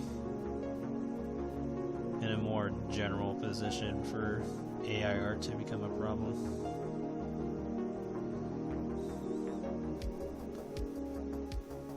I still think, like, the worst, well, one of the worst uses of AI art was the guy who basically, because there was an artist who was streaming, and then a guy or a viewer had taken just the work in progress of that person's stream, put that into the AI, and had the AI pump out a picture, and then post it. Because the original artist wasn't going to be done with the picture until like 2 hours later or so. So when the artist finally finished their picture and posted it, the person who was trying to rip them off or trying to say that they copied or whatever, commented and is like, oh, you know, you need to credit where you got the idea from, blah blah blah blah blah. And then luckily the artist showed, like, no, I drew this myself during the stream, and they found out that the guy was, like, you know, just trying to rip him off and stuff like that. So it was like a whole clusterfuck. It was just like, really? And, like, people figured it out pretty quickly that that the guy was full of shit. But it was just the fact that it happened at all.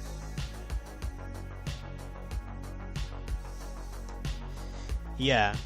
So it would be like if I was drawing this right now, and then somebody took this and then put it into the AI, and then posted it, and then finally when I'm done, they said that they did it first or some shit.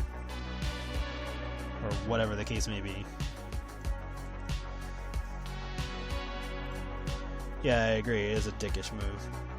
Like, and all that just to try to get clout and be like, oh, well, I was the one that did it first. And it's like, really? You went through all that trouble just to make yourself an asshole?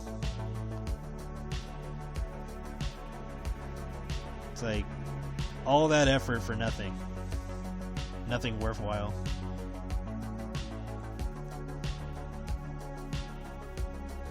I can't even say it was really effort because they used an AI bot or an AI prompt to make the artwork and shit.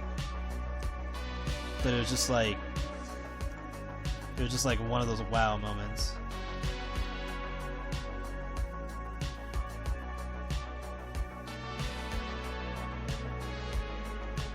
Like, honestly, I probably would have been more amazed if the person had just, like, looked at the concept art that the person was working on and then drew their own as quickly as possible and then posted it before the artist was done. Like, I would probably be more impressed if they pulled that off than the whole using the AI to say it's their own work and then say that the artist was copying them. I think that would have been more impressive. It would still be shitty, but it'd be more impressive if the person pulled that off instead.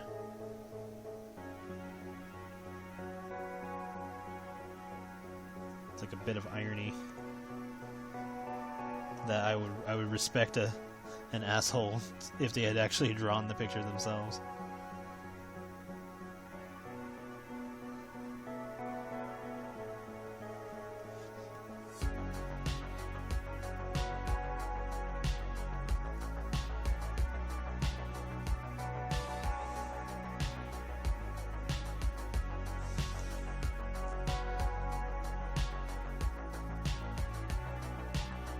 But yeah, AI in itself is not a bad thing. It's a very useful tool. It's just the way people use it currently is not the best.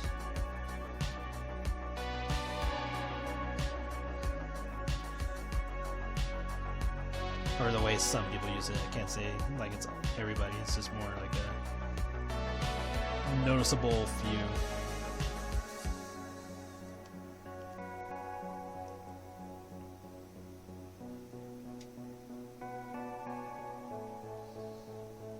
And it kind of just boils down to, like, you know, what is your point in using the AI art? Are you just using it just to pump out artwork? Or are you actually, like, using it for something useful? It's kind of like when people are like, oh, we need more artwork of this character or whatever. So you use the AI to try to get that kind of artwork, even if it's not perfect.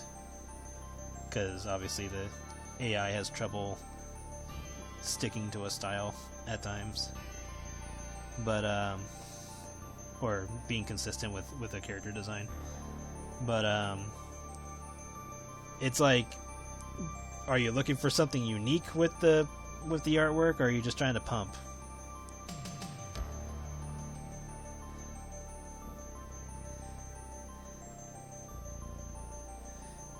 Yeah, like, if you're experimenting, trying to figure shit out, that's perfectly fine.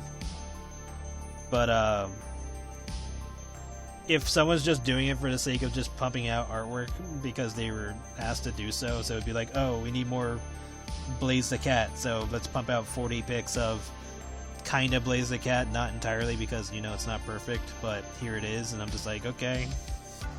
I don't know if it's useful in that sense, because it just feels like I'm not really getting something unique. It just feels more, I don't know. It might be just because I'm an artist, and it's from my perspective on it, but it just feels empty, I guess would be the word for it.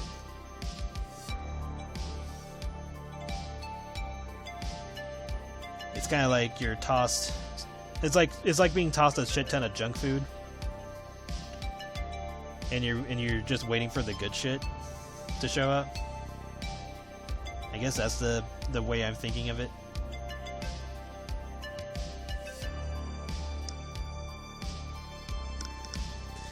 Yeah, like if you're using it to figure shit out and experiment and, you know, find some unique use for it, that's perfectly fine. But if you're just using it for, like, just pump out a shit ton of artwork for, I don't know, practically nothing. I find it funny, though, because some people who do have to pay for the AI because they only give you so many things before you have to start paying, or in order to, I think they only give you like a certain number or something like that if you're not paying.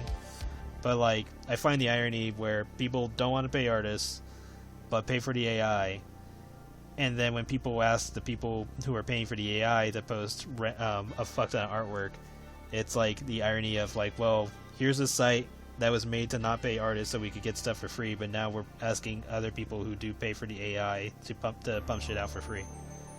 It's kind of like a weird cycle. They kind of like lock themselves in a loop. Where it's like, oh no, I've become the person that I wasn't supporting.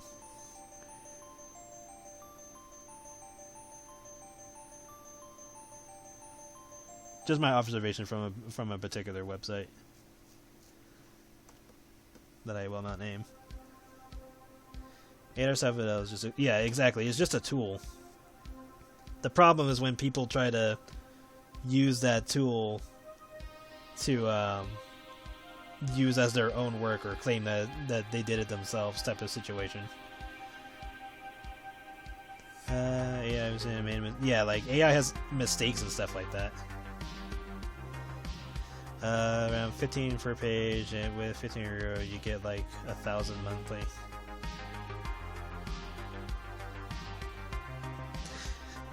Yeah, like it all boils down to how everything's used. But yeah, like AI for an artist is very useful because it'll be like, okay, here's an idea that I'm thinking about. Let's see how that looks, and then like the AI will show you like some examples and stuff like that, and then you're like, okay, yeah, that's what I'm looking for, and then you make your own version or take whatever the result was and transform it into whatever the idea was that you had in mind, into something more unique. So yeah, as a tool for an artist, AI is perfectly fine, because an artist will never intentionally use it as the final.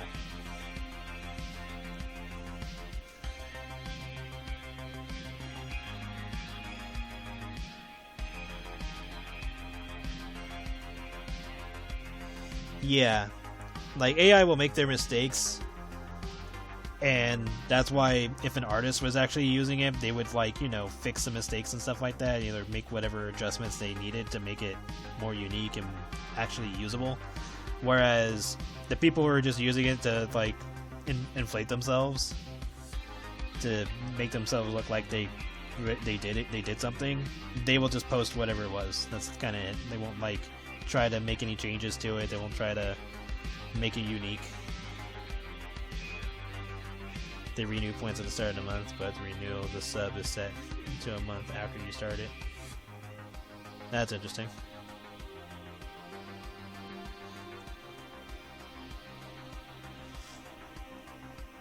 So depending on if they keep track of the people who subscribe, then some people can renew them infinitely.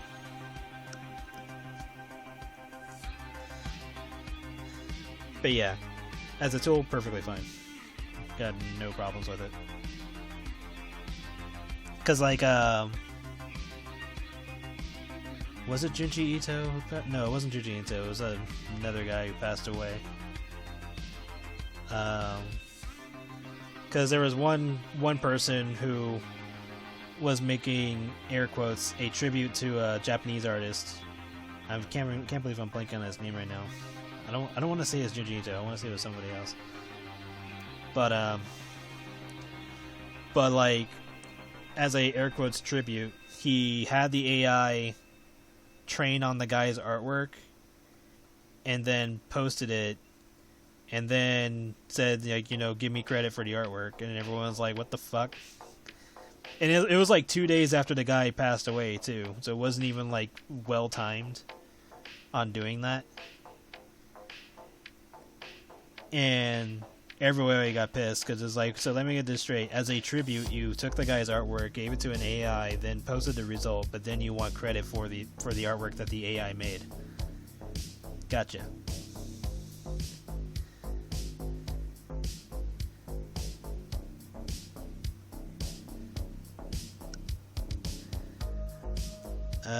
Ever used it to make any of my characters before, just to see how good? I have not done so. I thought about it, but I was like, I'm not gonna bother. It would be interesting, but I haven't tried it. Plus, honestly, I don't know how to go about it if I were to try. Like, I don't know how to properly use it at the moment. So if I ever look into it, I'll have to educate myself more on how to use it properly.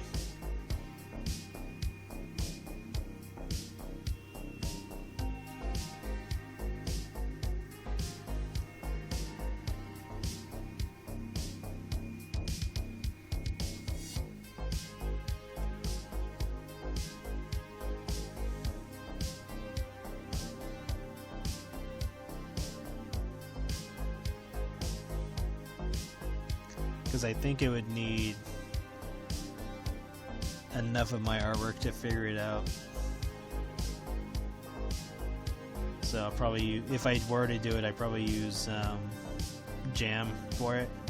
just because Jam has enough examples and shit.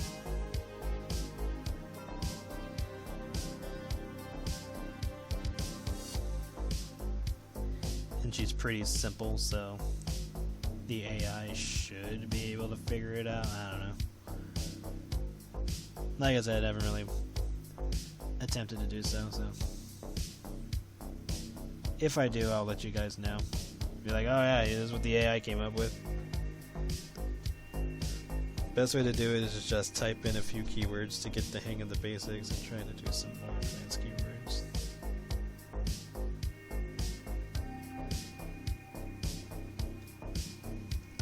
I'll have to try to keep that in mind. Because yeah, like the hard part is just getting it to do what I want it to do.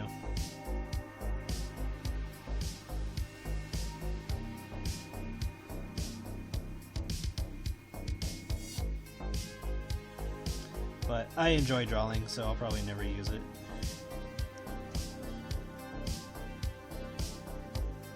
It's my favorite thing to do, and I'd rather not cut the parts of it that make it fun.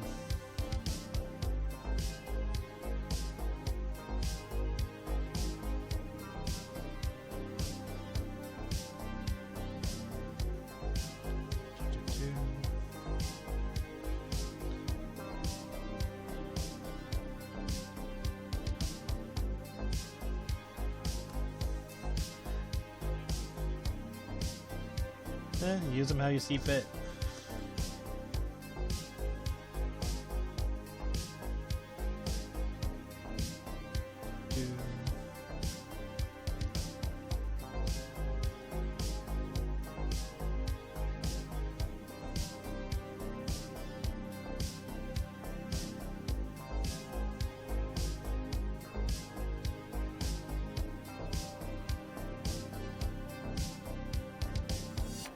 Yeah, exactly. If you enjoy what you do, then it's not a job.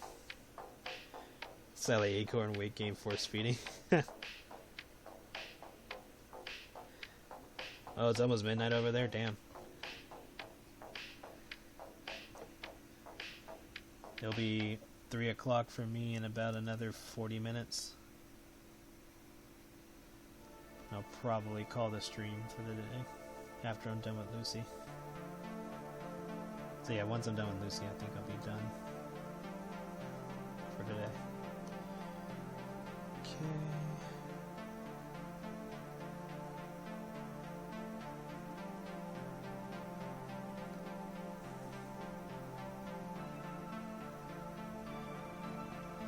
And then I'll go and work on iHat before I work on the Jam pictures. Luckily there's only 2 that I gotta do.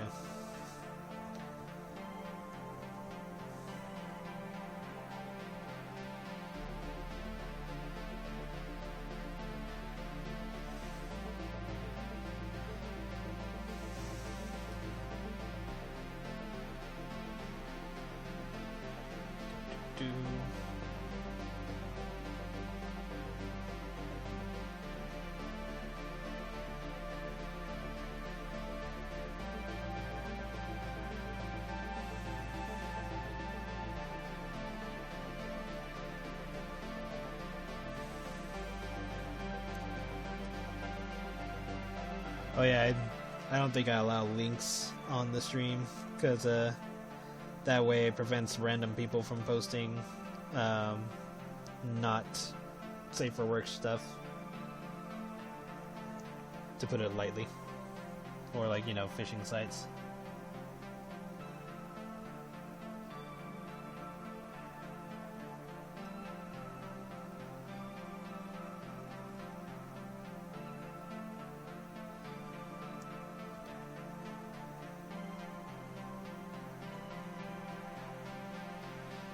Yeah, it's mostly just so random assholes don't do something they're not supposed to.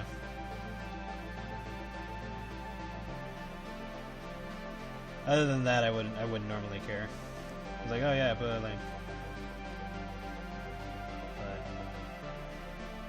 gotta be on the safe side.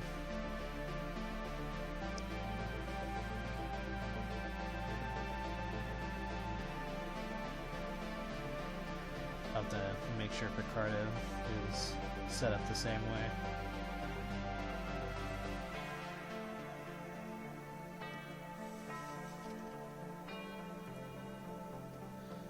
He thinks one of us is an asshole. No, I'm just wary of potential assholes. Because I know somebody. Because it's not so much when it's not so much if somebody does something like that. It's a matter of when. In a situation like that, especially if I was popular at all, then it would most likely happen.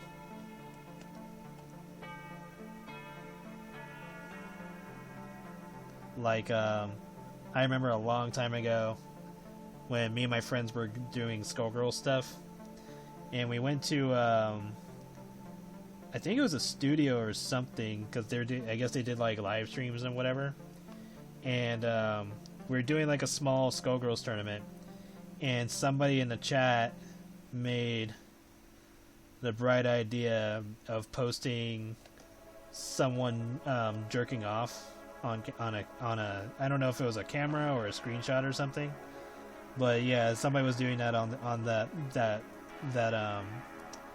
that group's stream when we were there, so that happened. Me, I was unfazed because I was just like, yep, that's a thing.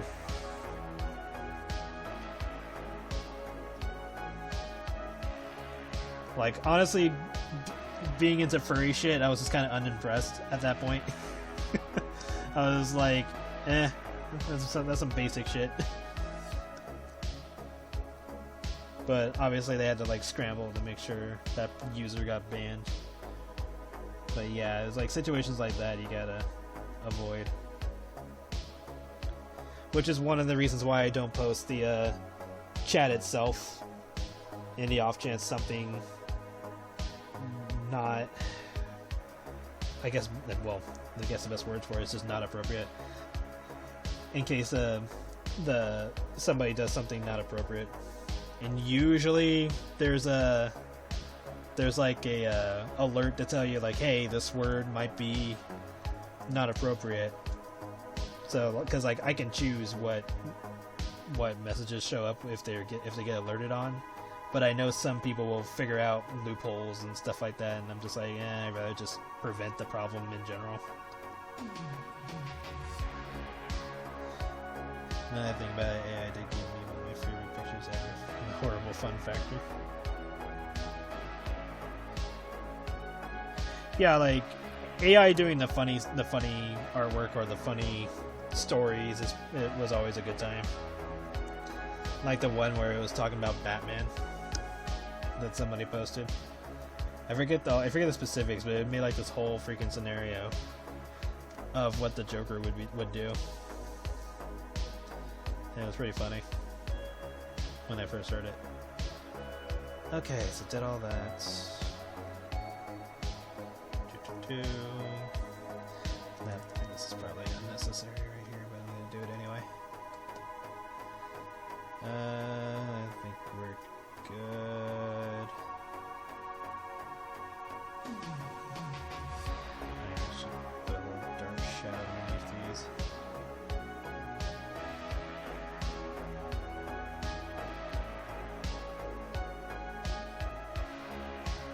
There we go. Save.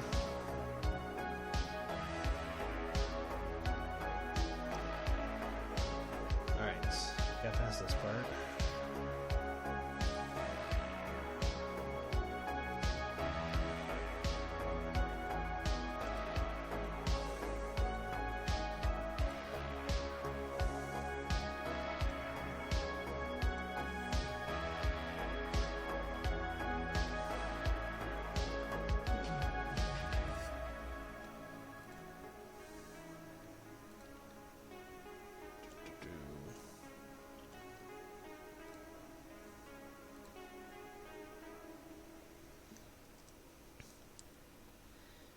Did you hear about the AI VTuber ban from Twitch?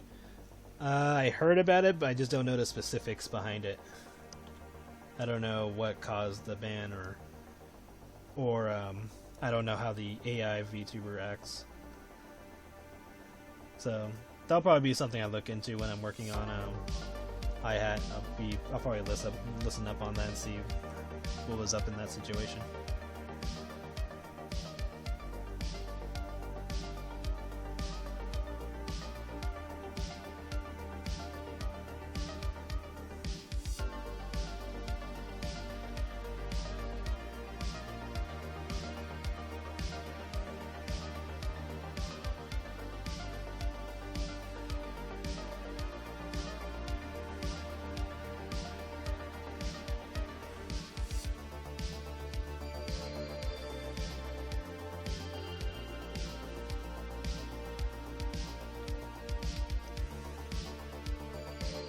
Denied the Holocaust.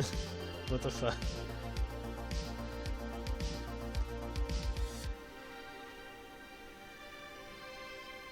I mean, like, obviously the Holocaust happened and all that, but I don't know if that's like a thing to really get banned for. Like, anybody who's obviously not taking an AI seriously would just shrug it off. So, I don't know. If there's more to it than that, then probably justified.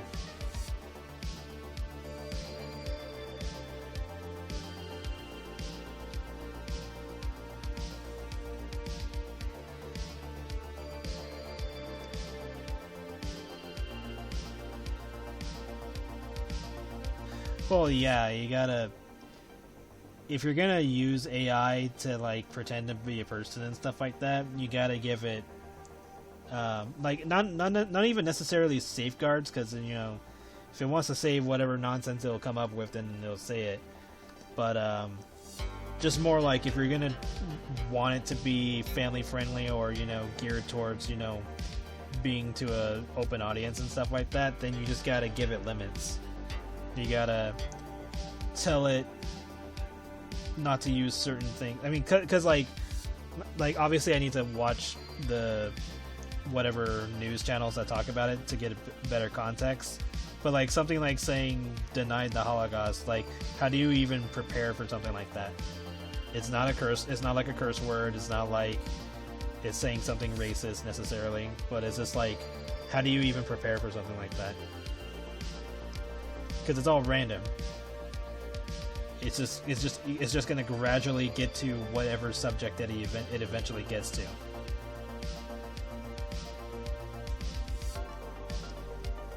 So it's more like, not so much whether or not you can put safeguards or even restricting its verbiage, but just like, how do you prevent a randomized scenario? Because that just seems kind of impossible to do. Unless you're like cherry picking the words it says before it gets to say it. So like, let's just say it came up with like a phrase and a prompt shows up and you click yes or no if it gets to continue on that sentence type of scenario. So like, let's just say, I don't know, let's just say, here comes the big bad wolf, and you're like, okay, you get to say that. Here come, and then it's like the big bad wolf goes after pigs. You're like, okay, that's fine. But then it says something like, I don't know, let's just say something dumb like, big bad wolf suddenly has 3 boobs and 4 dicks. Then you go like, oh, no, don't say that, and then it'll move on to the next prompt, and then you just say yes or no, to allow it to say it / post it. Like, that's kind of like the only real way you can handle it, because you'd have to have somebody behind it to keep an eye on it. That's kind of it, really. You can't leave it alone. You would have to babysit.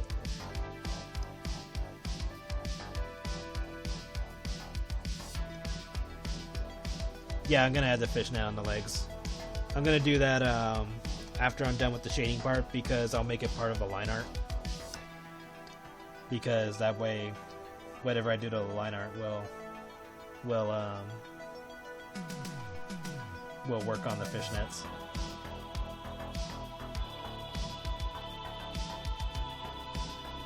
Plus, it makes it easier if you don't do fishnets right away, because if you're trying to like color and stuff like that, it'll just make it a pain in the ass unless you use like the lasso tool or something.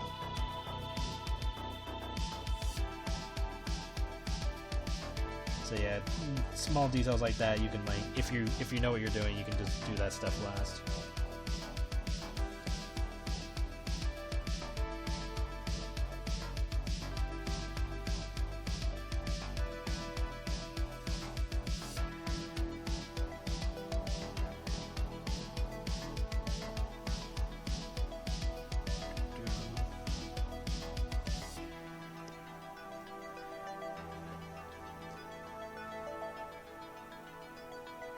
Alright, you have a good sleep. Have a good night.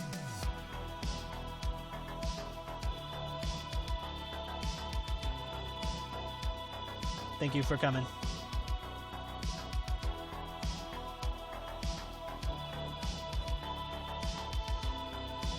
But before you leave,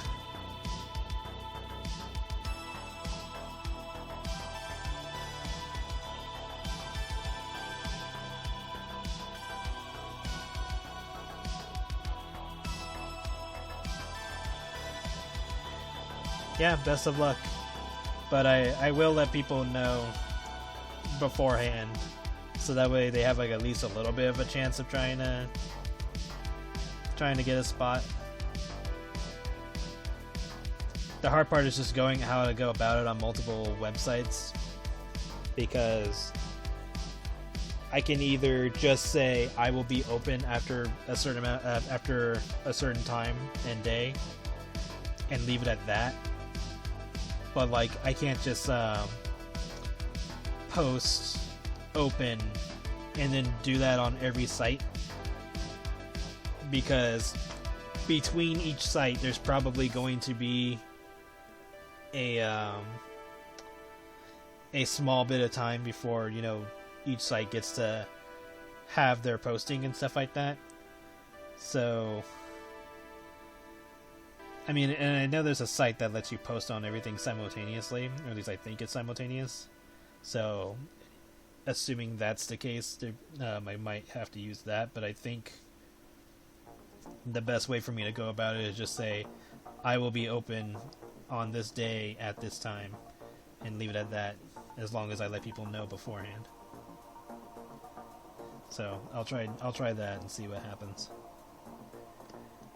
But yeah, you take care.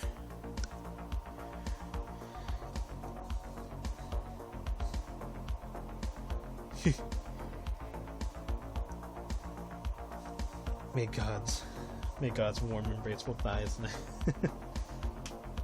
May you feel God's warm embrace will thighs. I want to make another version of Blueberry Jam that's like, you know, supposed to be religiously accurate, but like make her more eldritch, because I feel that would be fun, just to make her look more savage. Just like more like a angelic demon-like beast that you just don't want to come across. I think that would be fun, so I'll probably tackle that sometime. I don't know if I'll do that anytime soon, but I want to do that. And I'll just make it like alternate artwork for the card version, because that was fun.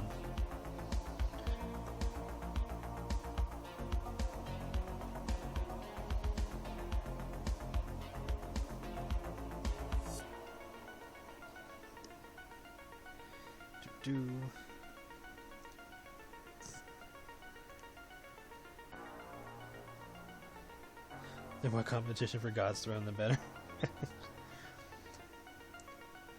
Well, I would love to draw Rainbow Passion in that style as well.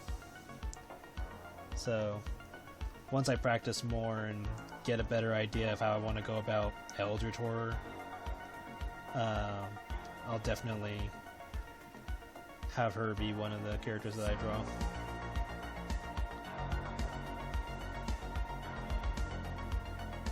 Let's clear up some of this.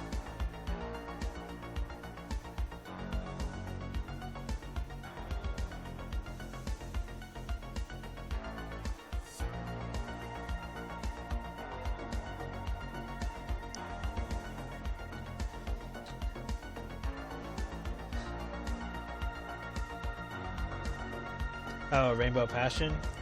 I wonder if I can... Hold on. I'm gonna have to...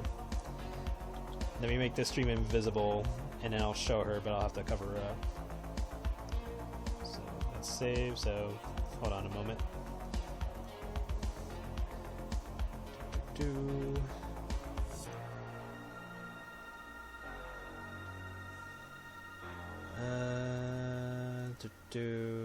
Grab... Nope, wrong folder. Rainbow Passion. And we gotta cover up the bits.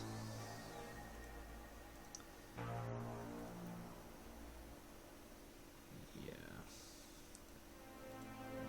Let's see.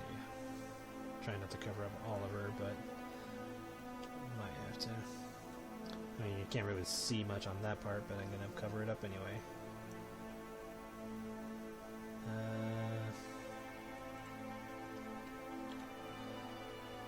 Alright, that should do it. Okay, so here she is. I have to cover up her bits, unfortunately. Again, I don't think it's actually against the rules for Twitch because it's not in a sexual manner or a pornographic manner, but I'm not going to take my chances.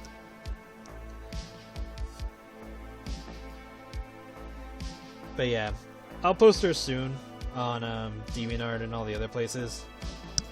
I'm just taking my time with her because part of me wants to make her lore first before I post her fully. Who is the combined form of the Sandwich Siblings? There is a combined version, but they are for a different reason. And it's like nothing like super unique, like they don't become a entity like Rainbow Passion.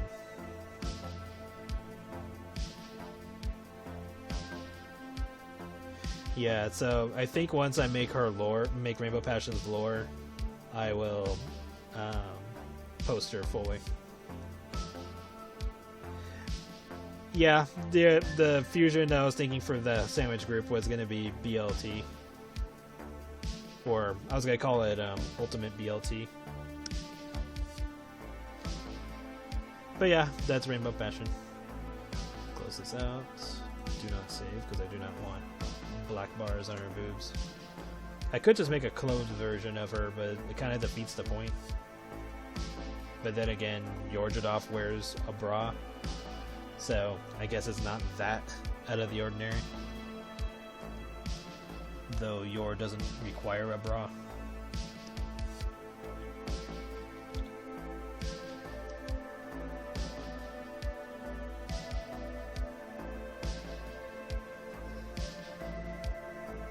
But with tits that massive, she might as well have something on.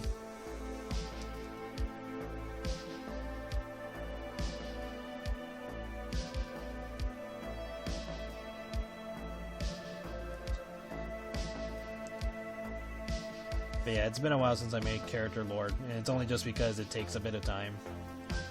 Because I'm sitting there, you know, trying to make their story make as much sense as I can, because I'm not much of a writer. And then I think the part that makes it take a lot longer is I get fixated on character measurements when I know that a lot of the measurements for the characters are like impossible for me to properly measure without some kind of reference, and even then it's like a difficult thing to get correctly. So the best I can do is just take like a wild fucking guess on how big something would be, or how round or whatever, and go from there. And if it's not accurate, then it's not accurate. It's like, look, this is the best I can do without having some proper object that I can use as a measuring tool. Because it's like Yorjadov, for example, she's technically the size of a galaxy or whatever, however big I want her to be. So I can't properly give her measurements, which is why characters like that usually just have not applicable or not available. because there's just no way of properly doing that.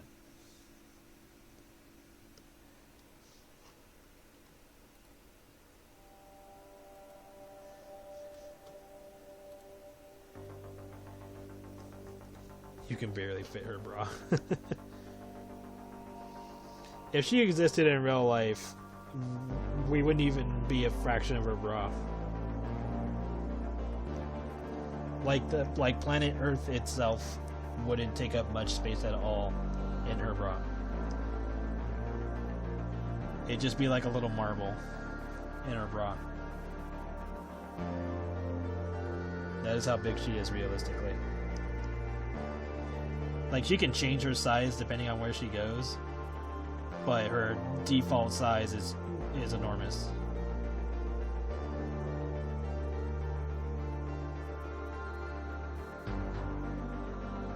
Because obviously it wouldn't make much sense if she was going to try to venture somewhere and she would just destroy the planet just for showing up.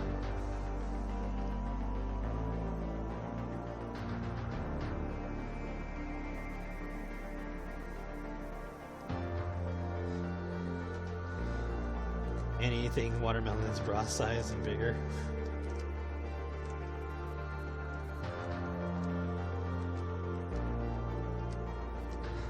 Yeah, it's like, how big is Georgia Dolph? Yes.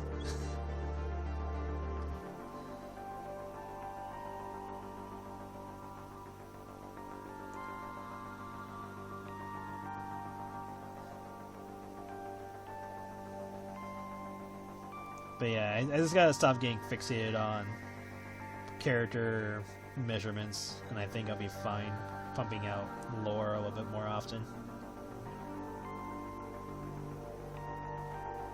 Again, I kind of I kind of hinder myself a little too much, so I'm trying to work on that.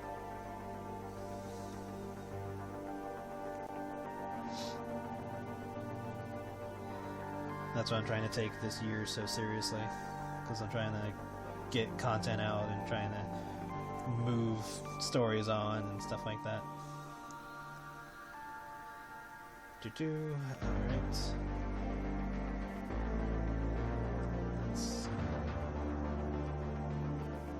get this going.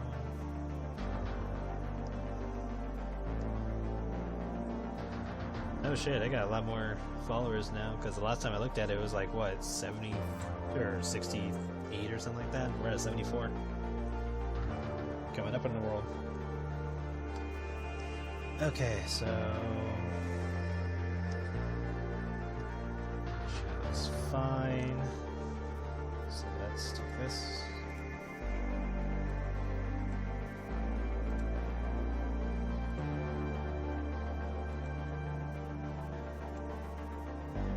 Go. Next.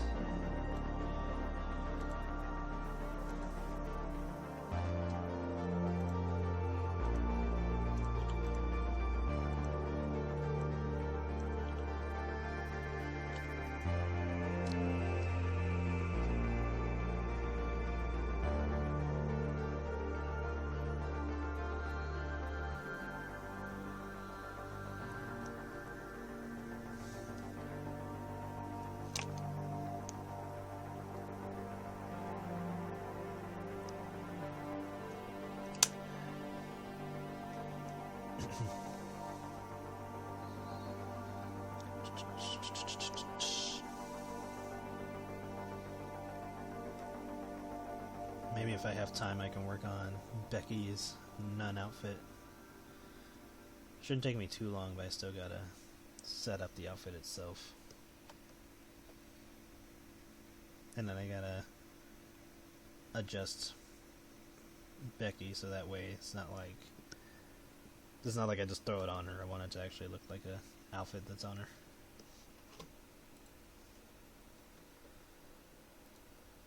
Okay. Let's try let's try this music. And start from the beginning.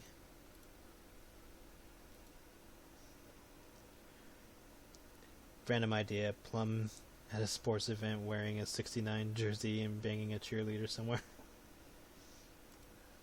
I mean, yeah, she could, or she could just be dressed up as a cheerleader and just let her dong hang out.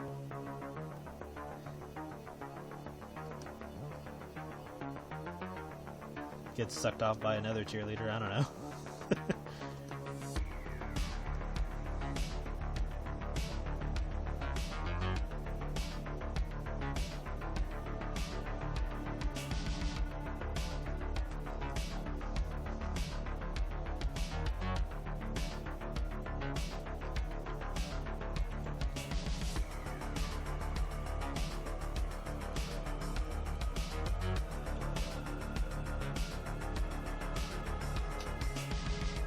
Thank you, I'm glad you like them.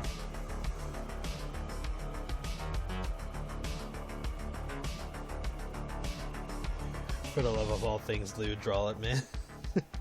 I got other shit I gotta draw.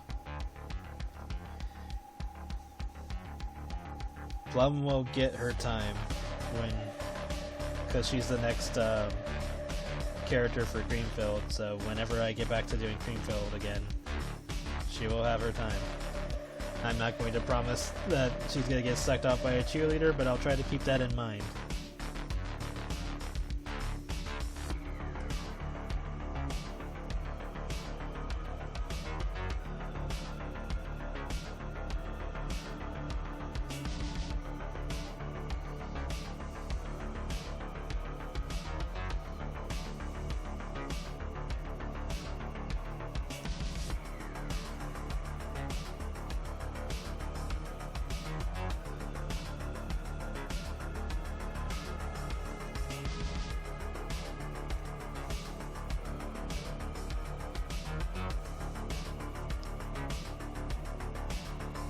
Then don't tease us with a cheerleader Plum and her dick swinging.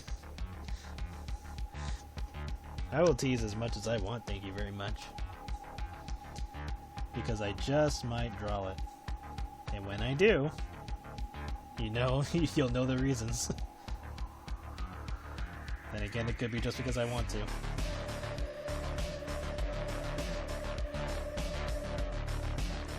However, it will not be on this stream. So if I were to do that and I were to stream it, it'd be on Picardo.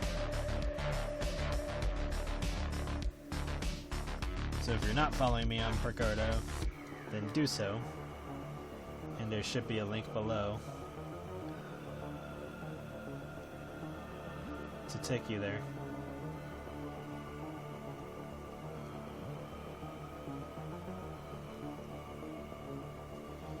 You, sir, are an evil tease. Well, thank you. I'm glad that you recognize this finally. I am chaotic neutral. I do what I must.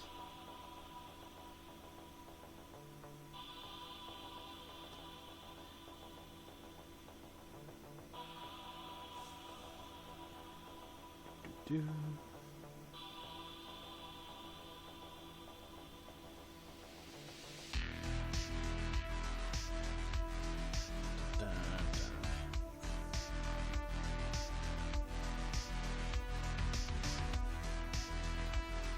After this part, pretty much close to the end.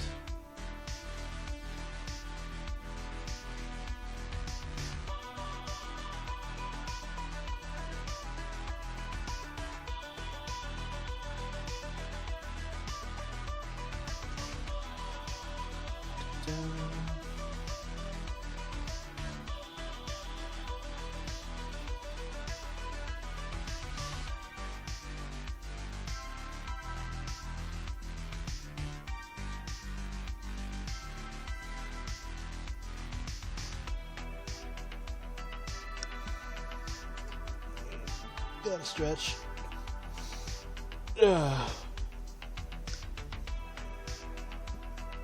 It's always trippy seeing Becky react to my voice. Eventually I want to make other avatars for the streams for fun.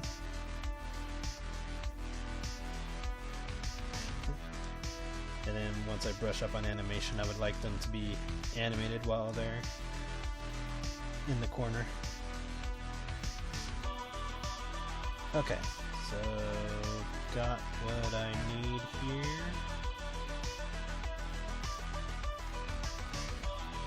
Next.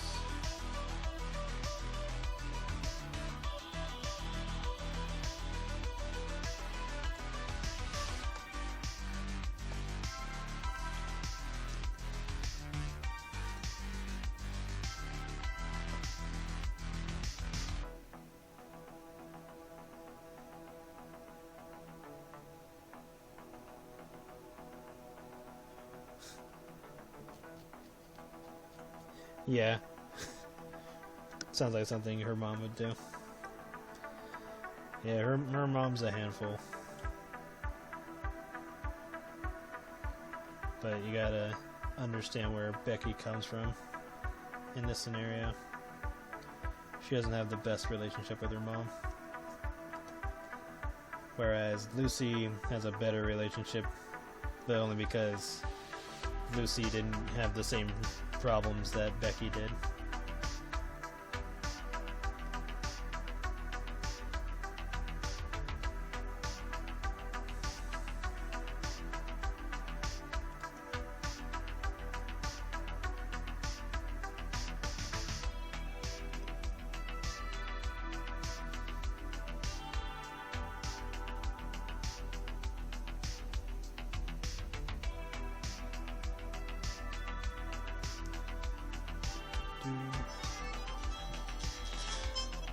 Was it seriously 10 minutes already? About to say. I keep forgetting I started like a few minutes off, so it's all tripping me out with time. Because I didn't start exactly on 12. So I was just like, what the hell? Okay. Get top.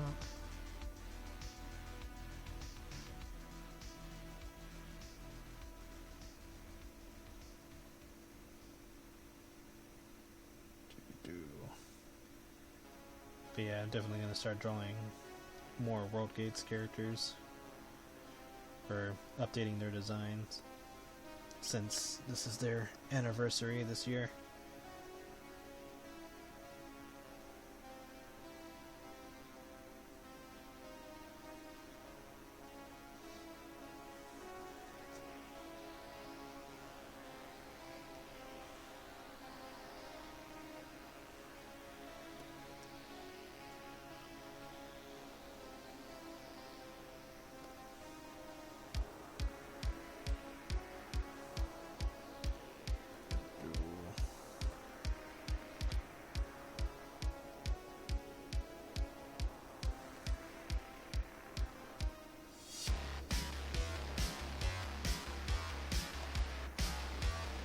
Music reminds me of shit that I'd hear on like the Sega Genesis. Like Vector Man or something.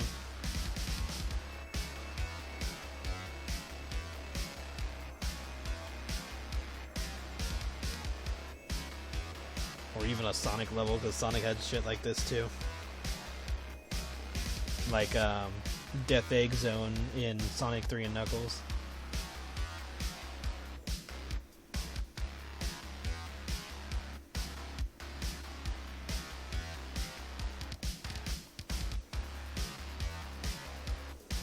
Or even the Sandopolis zone.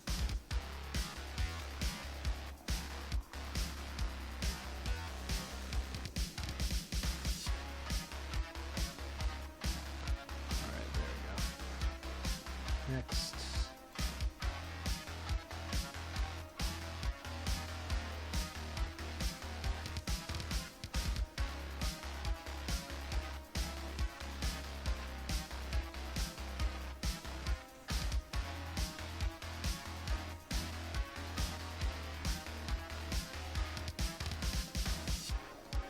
I think ironically Sega, old school Sega music was more goth related.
this. Yeah, it's gonna be like this.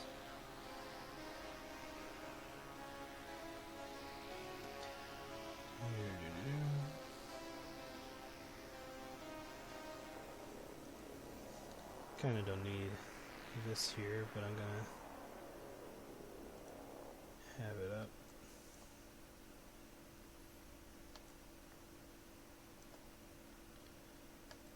Let's do that right about here.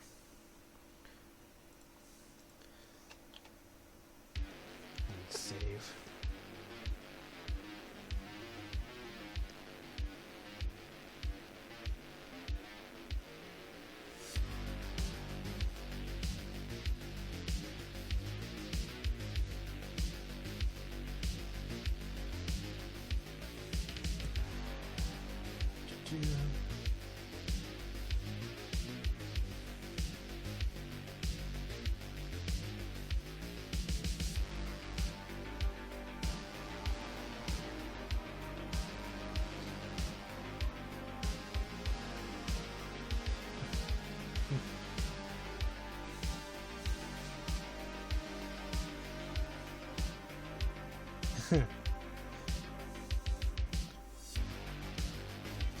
Yeah, she'd be like, Rebecca, you never call, you never write.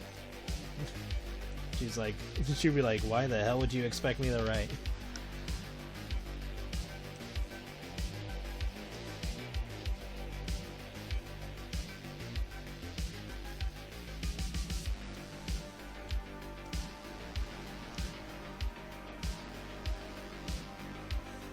I mean, they probably would. They probably text or something. She doesn't hate her mom, but her mom could have definitely been better.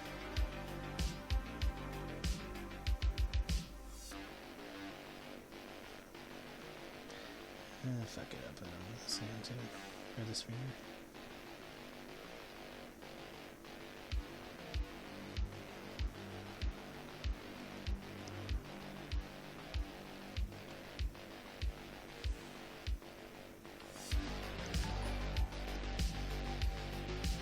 Thank you for the follow. Next Freya. Freya. I like the name. I like the Nick Spark and I like the Freya. Freya sounds like a cool character name. Has Becky ever tried to meet her dads? Nope. There was a storyline I thought about of her meeting her dads, but then I also thought it was kind of pointless and irrelevant. So I think if I remember correctly, I believe I wrote it in the story that they paid off Becky's mom, so that way they were unrelated or uninvolved, or not even that. I think I wrote that because Becky's mom was a groupie of that band, and she got to see them behind the stage and all that. I believe I might have written that she had signed a waiver, so she couldn't even do anything legally that would involve them. And then I think I had it where even if Becky did find out about them, she wouldn't give a shit because they wanted nothing to do with her anyway.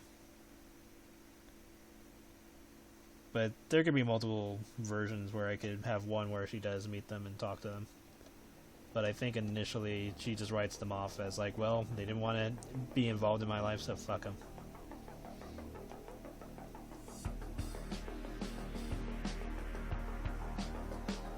There we go. We're good. Alright. Next, we'll do the fishnets.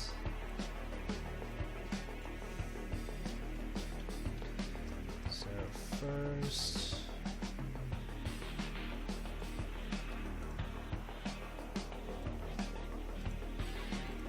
not sure how thorough I'm going to be with the fishnets, but I can try.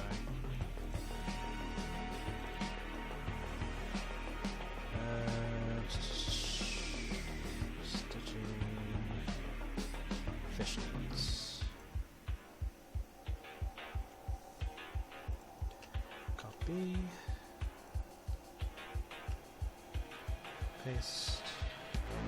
That is not what I wanted to paste. I don't even know why that showed up.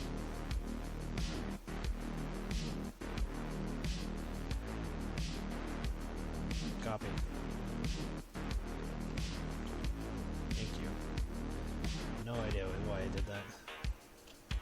Let me just put this on multiply for now.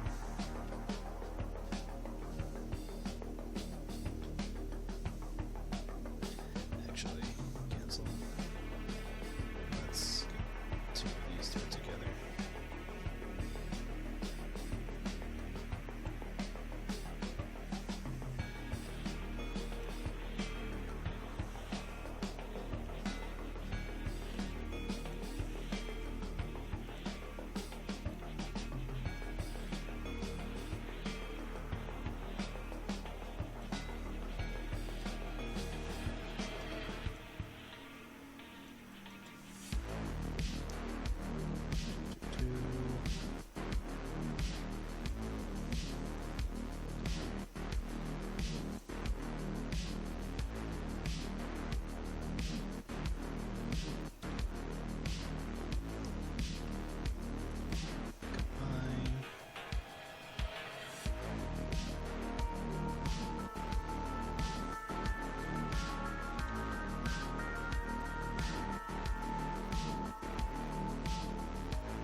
Well, yeah, she had a...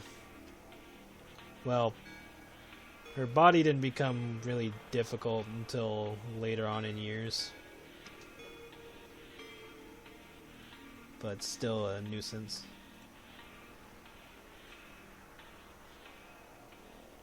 And I should put these all in a folder to make it easier. There we go.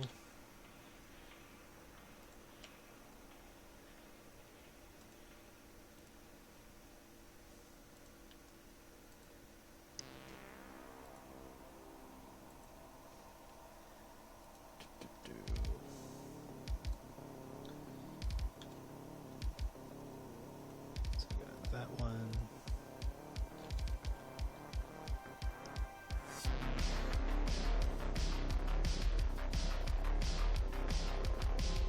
That should be good enough.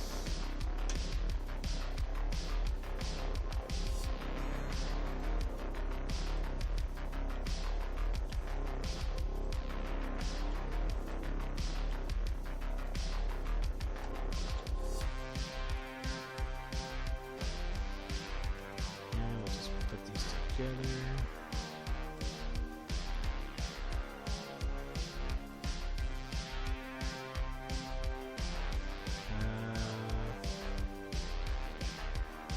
Fuse them together. Multiply, because it doesn't matter. There we go. And I can like put like a dark lace over that too, but I think it's fine this way.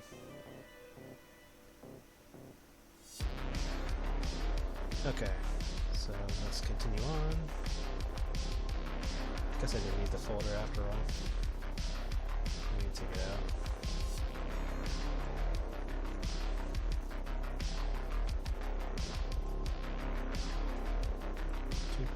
Do.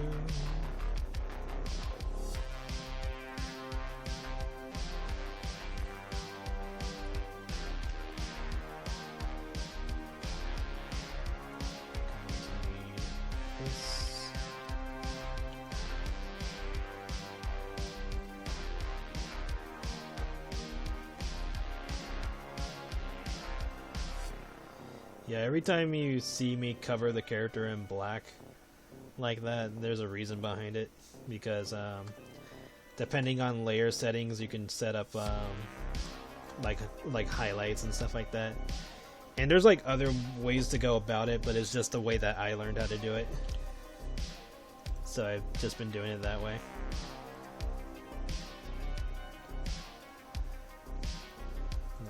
Tweak her line art more after I do some shines and stuff. Okay. That is not the right brush.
this off for a moment so I can grab her eyes, or her eye color.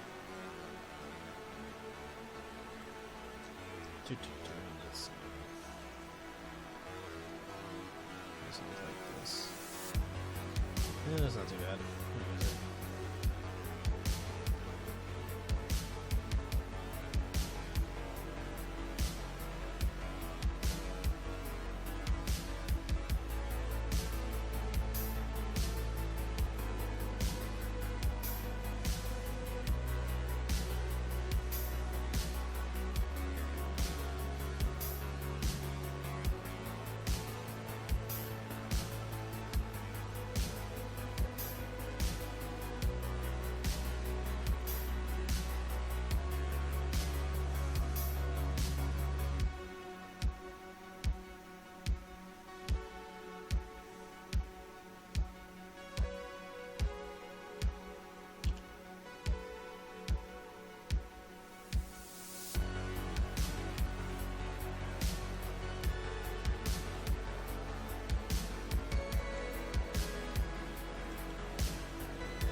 I would love to have Lucy have a conversation with Becky being like, oh my god, do you think I should get a beak job? And Becky's just gonna look at her like, are you fucking serious?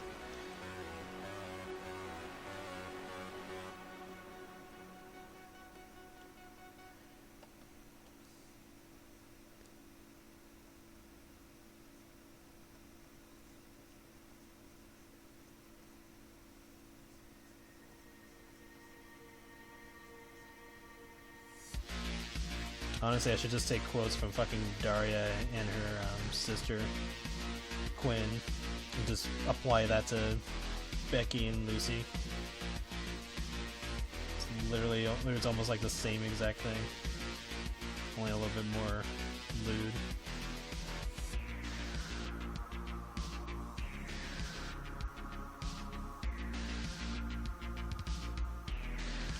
It's a little too precise.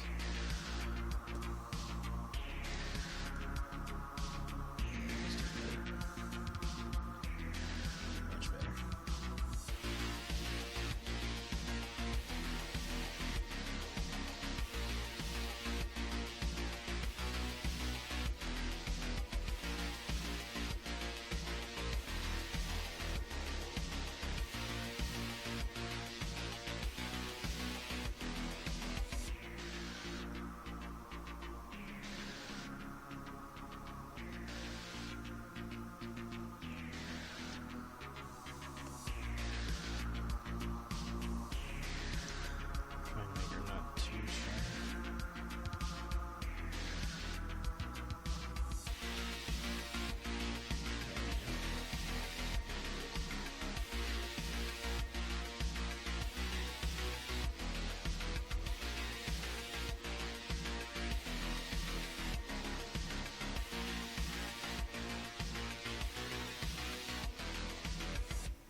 Alright.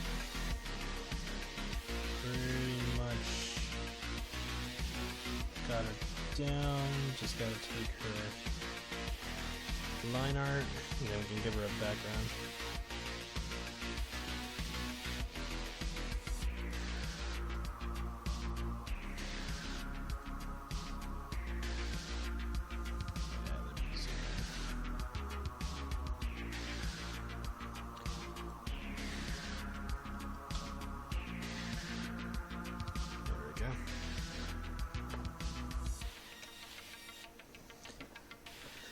So now we got Lucy.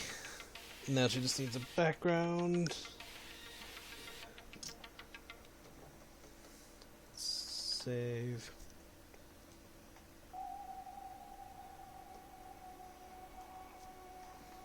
What I do for her? Yeah, she has a pretty basic background. Let's see. Do this over here.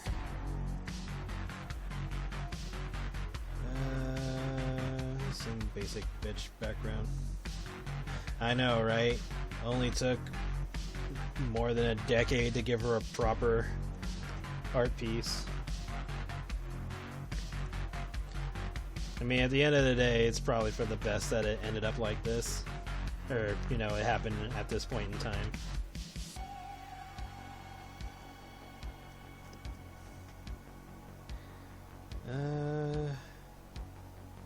Can use this, this, and this, and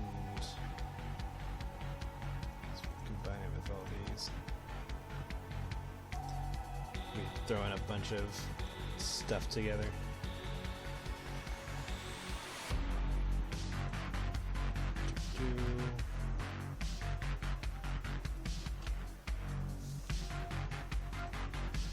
Like, if you're ever getting like references for backgrounds, never just slap them in there. You gotta change them.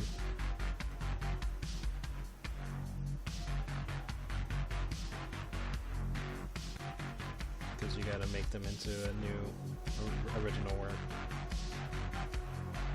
And like, even with this is like already pixelated and stuff like that, so I already have to change it as it is anyway.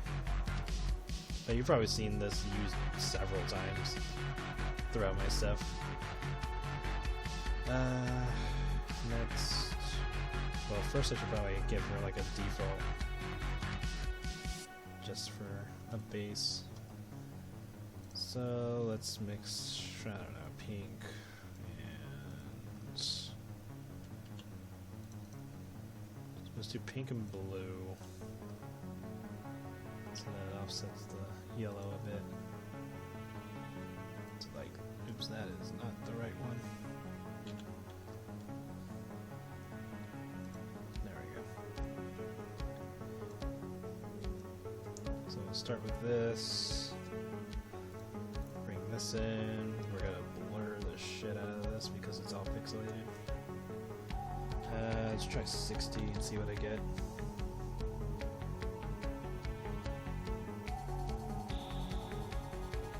Come on. There you go. That already looks a lot nicer.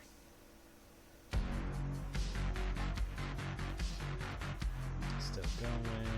You can just barely see the line I read about here. There we go.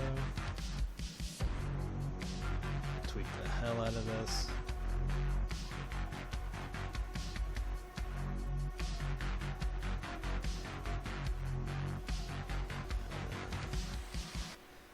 Now we're just playing Russian roulette of what looks nice and what doesn't.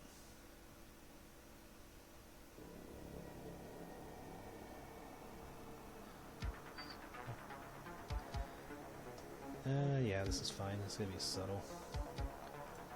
I might tweak it with other things. Alright, your turn.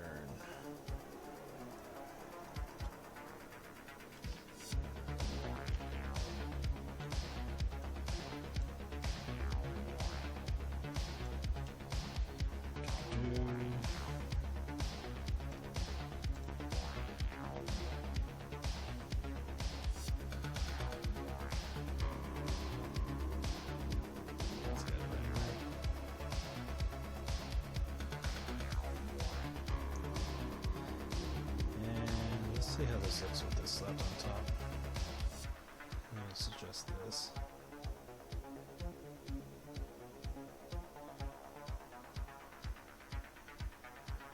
Ooh, I like this. So use that. Do I need to blur you at all?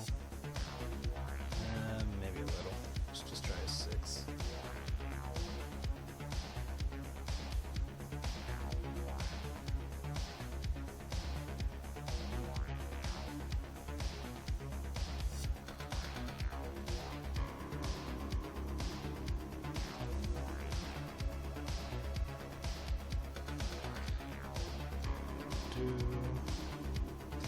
So I used you.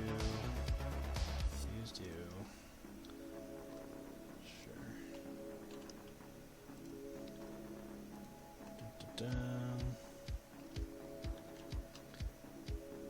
Kind of make her look. Kind of want her to look like she went to like a photo place at the mall. And she had like a customized background.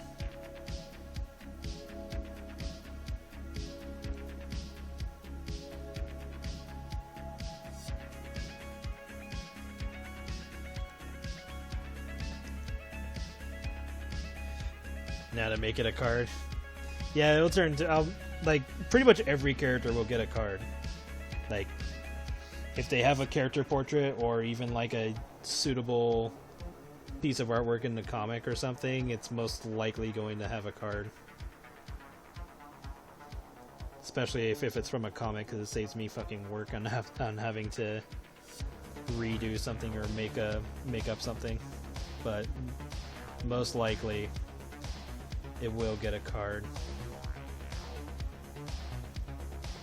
I'd have to come up with some ability for it though, and try to either tie it into Becky or tie it into like a more generic thing for iHat cards in general.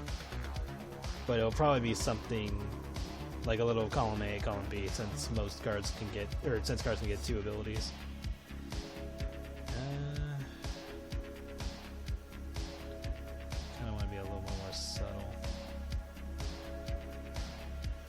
This was not bad.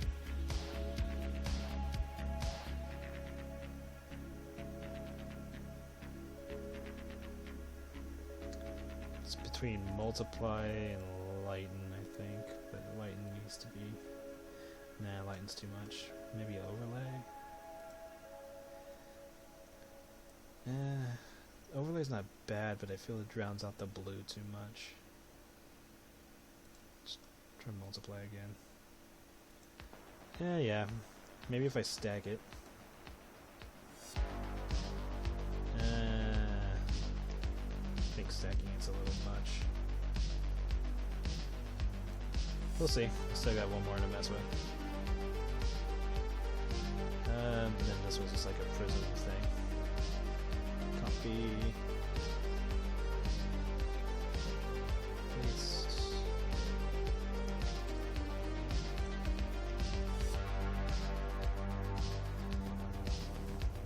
Yeah, like all of the cream-filled characters will eventually get cards. They won't be bundled together though, unless I make like a deck or something. Like a structure deck.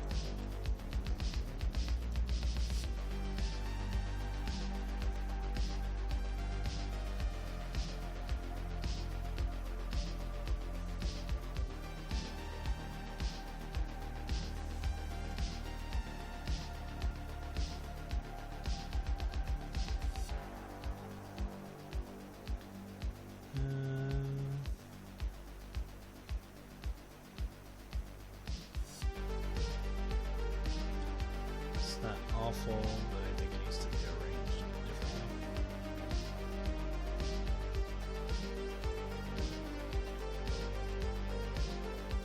Kind of like this.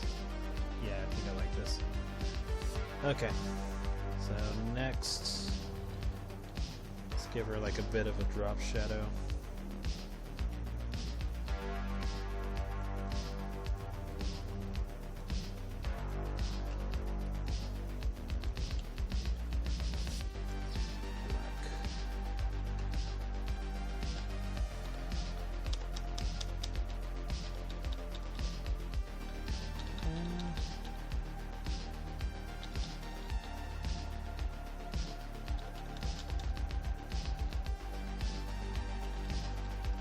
Kind of like it like this. So then, zoom in a bit. Usually it's overlay that looks the nicest. Yeah, I like how it goes into the blue. I might give her a whitish outline. Wait, gain waifu deck?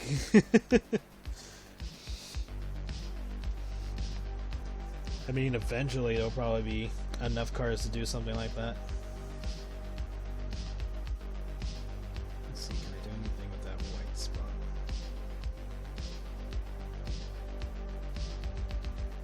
No, doesn't look like it. Overlay, add some blur. Let's try 20. Yeah, 20 is good.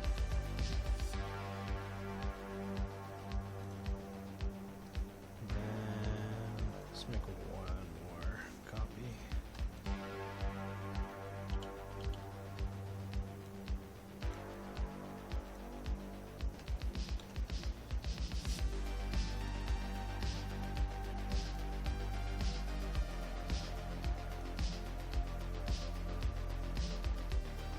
Outline. Let's make it hella subtle though.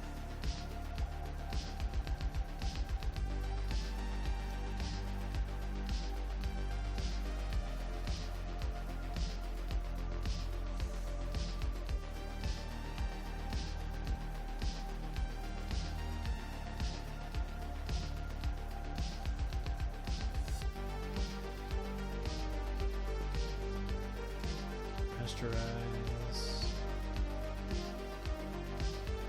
Blur it.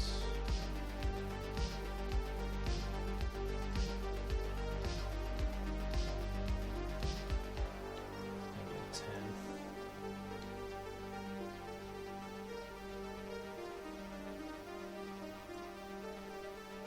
I don't think I need to do anything special to it, but let's just mess around just to see.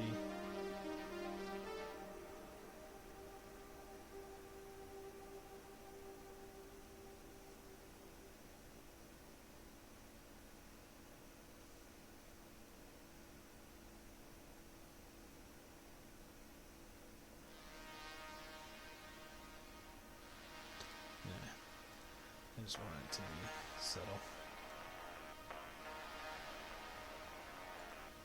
So 50% should be fine.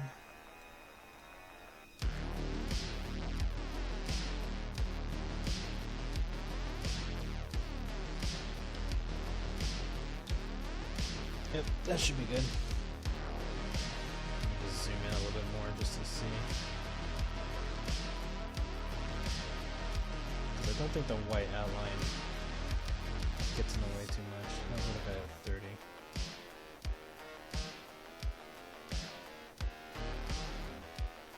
I think 30 is also fine.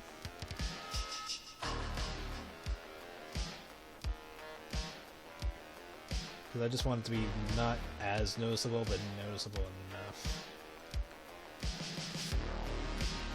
Yeah, I think it's fine, because like, you can like kind of see it, but it's not like pulling your eye away from her too much.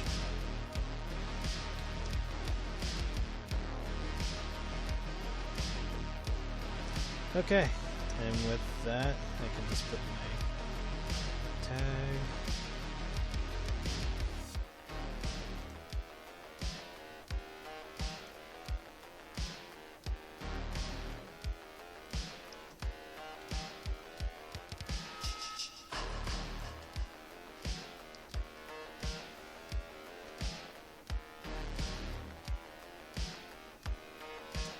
Probably crop some of this. It's a little short, or it's a little wide for everything. It's fine. I've done worse. Just gonna put it there anyway. Like I said, I need all this extra space for when I put it on a card, so that way I don't have to crop too much of her.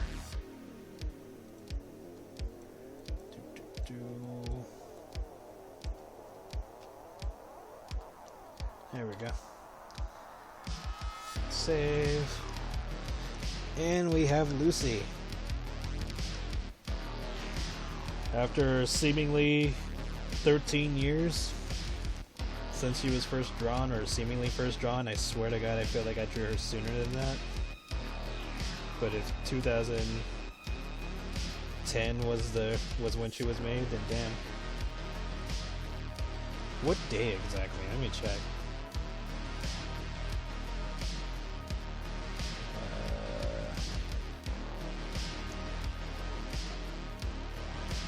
I can only go off of what the file is telling me.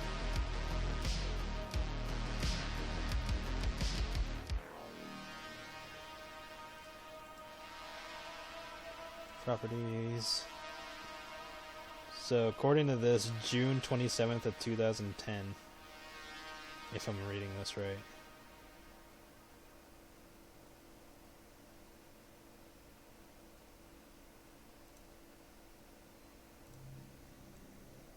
Close this. So yeah, we got Lucy.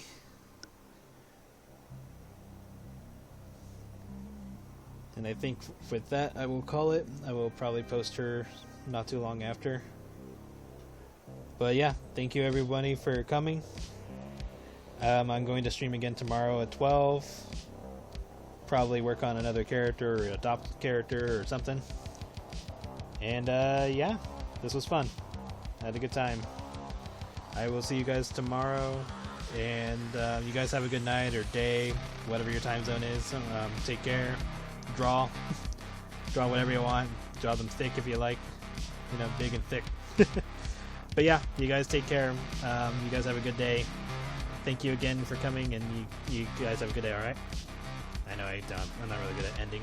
Alright, take care. Bye-bye.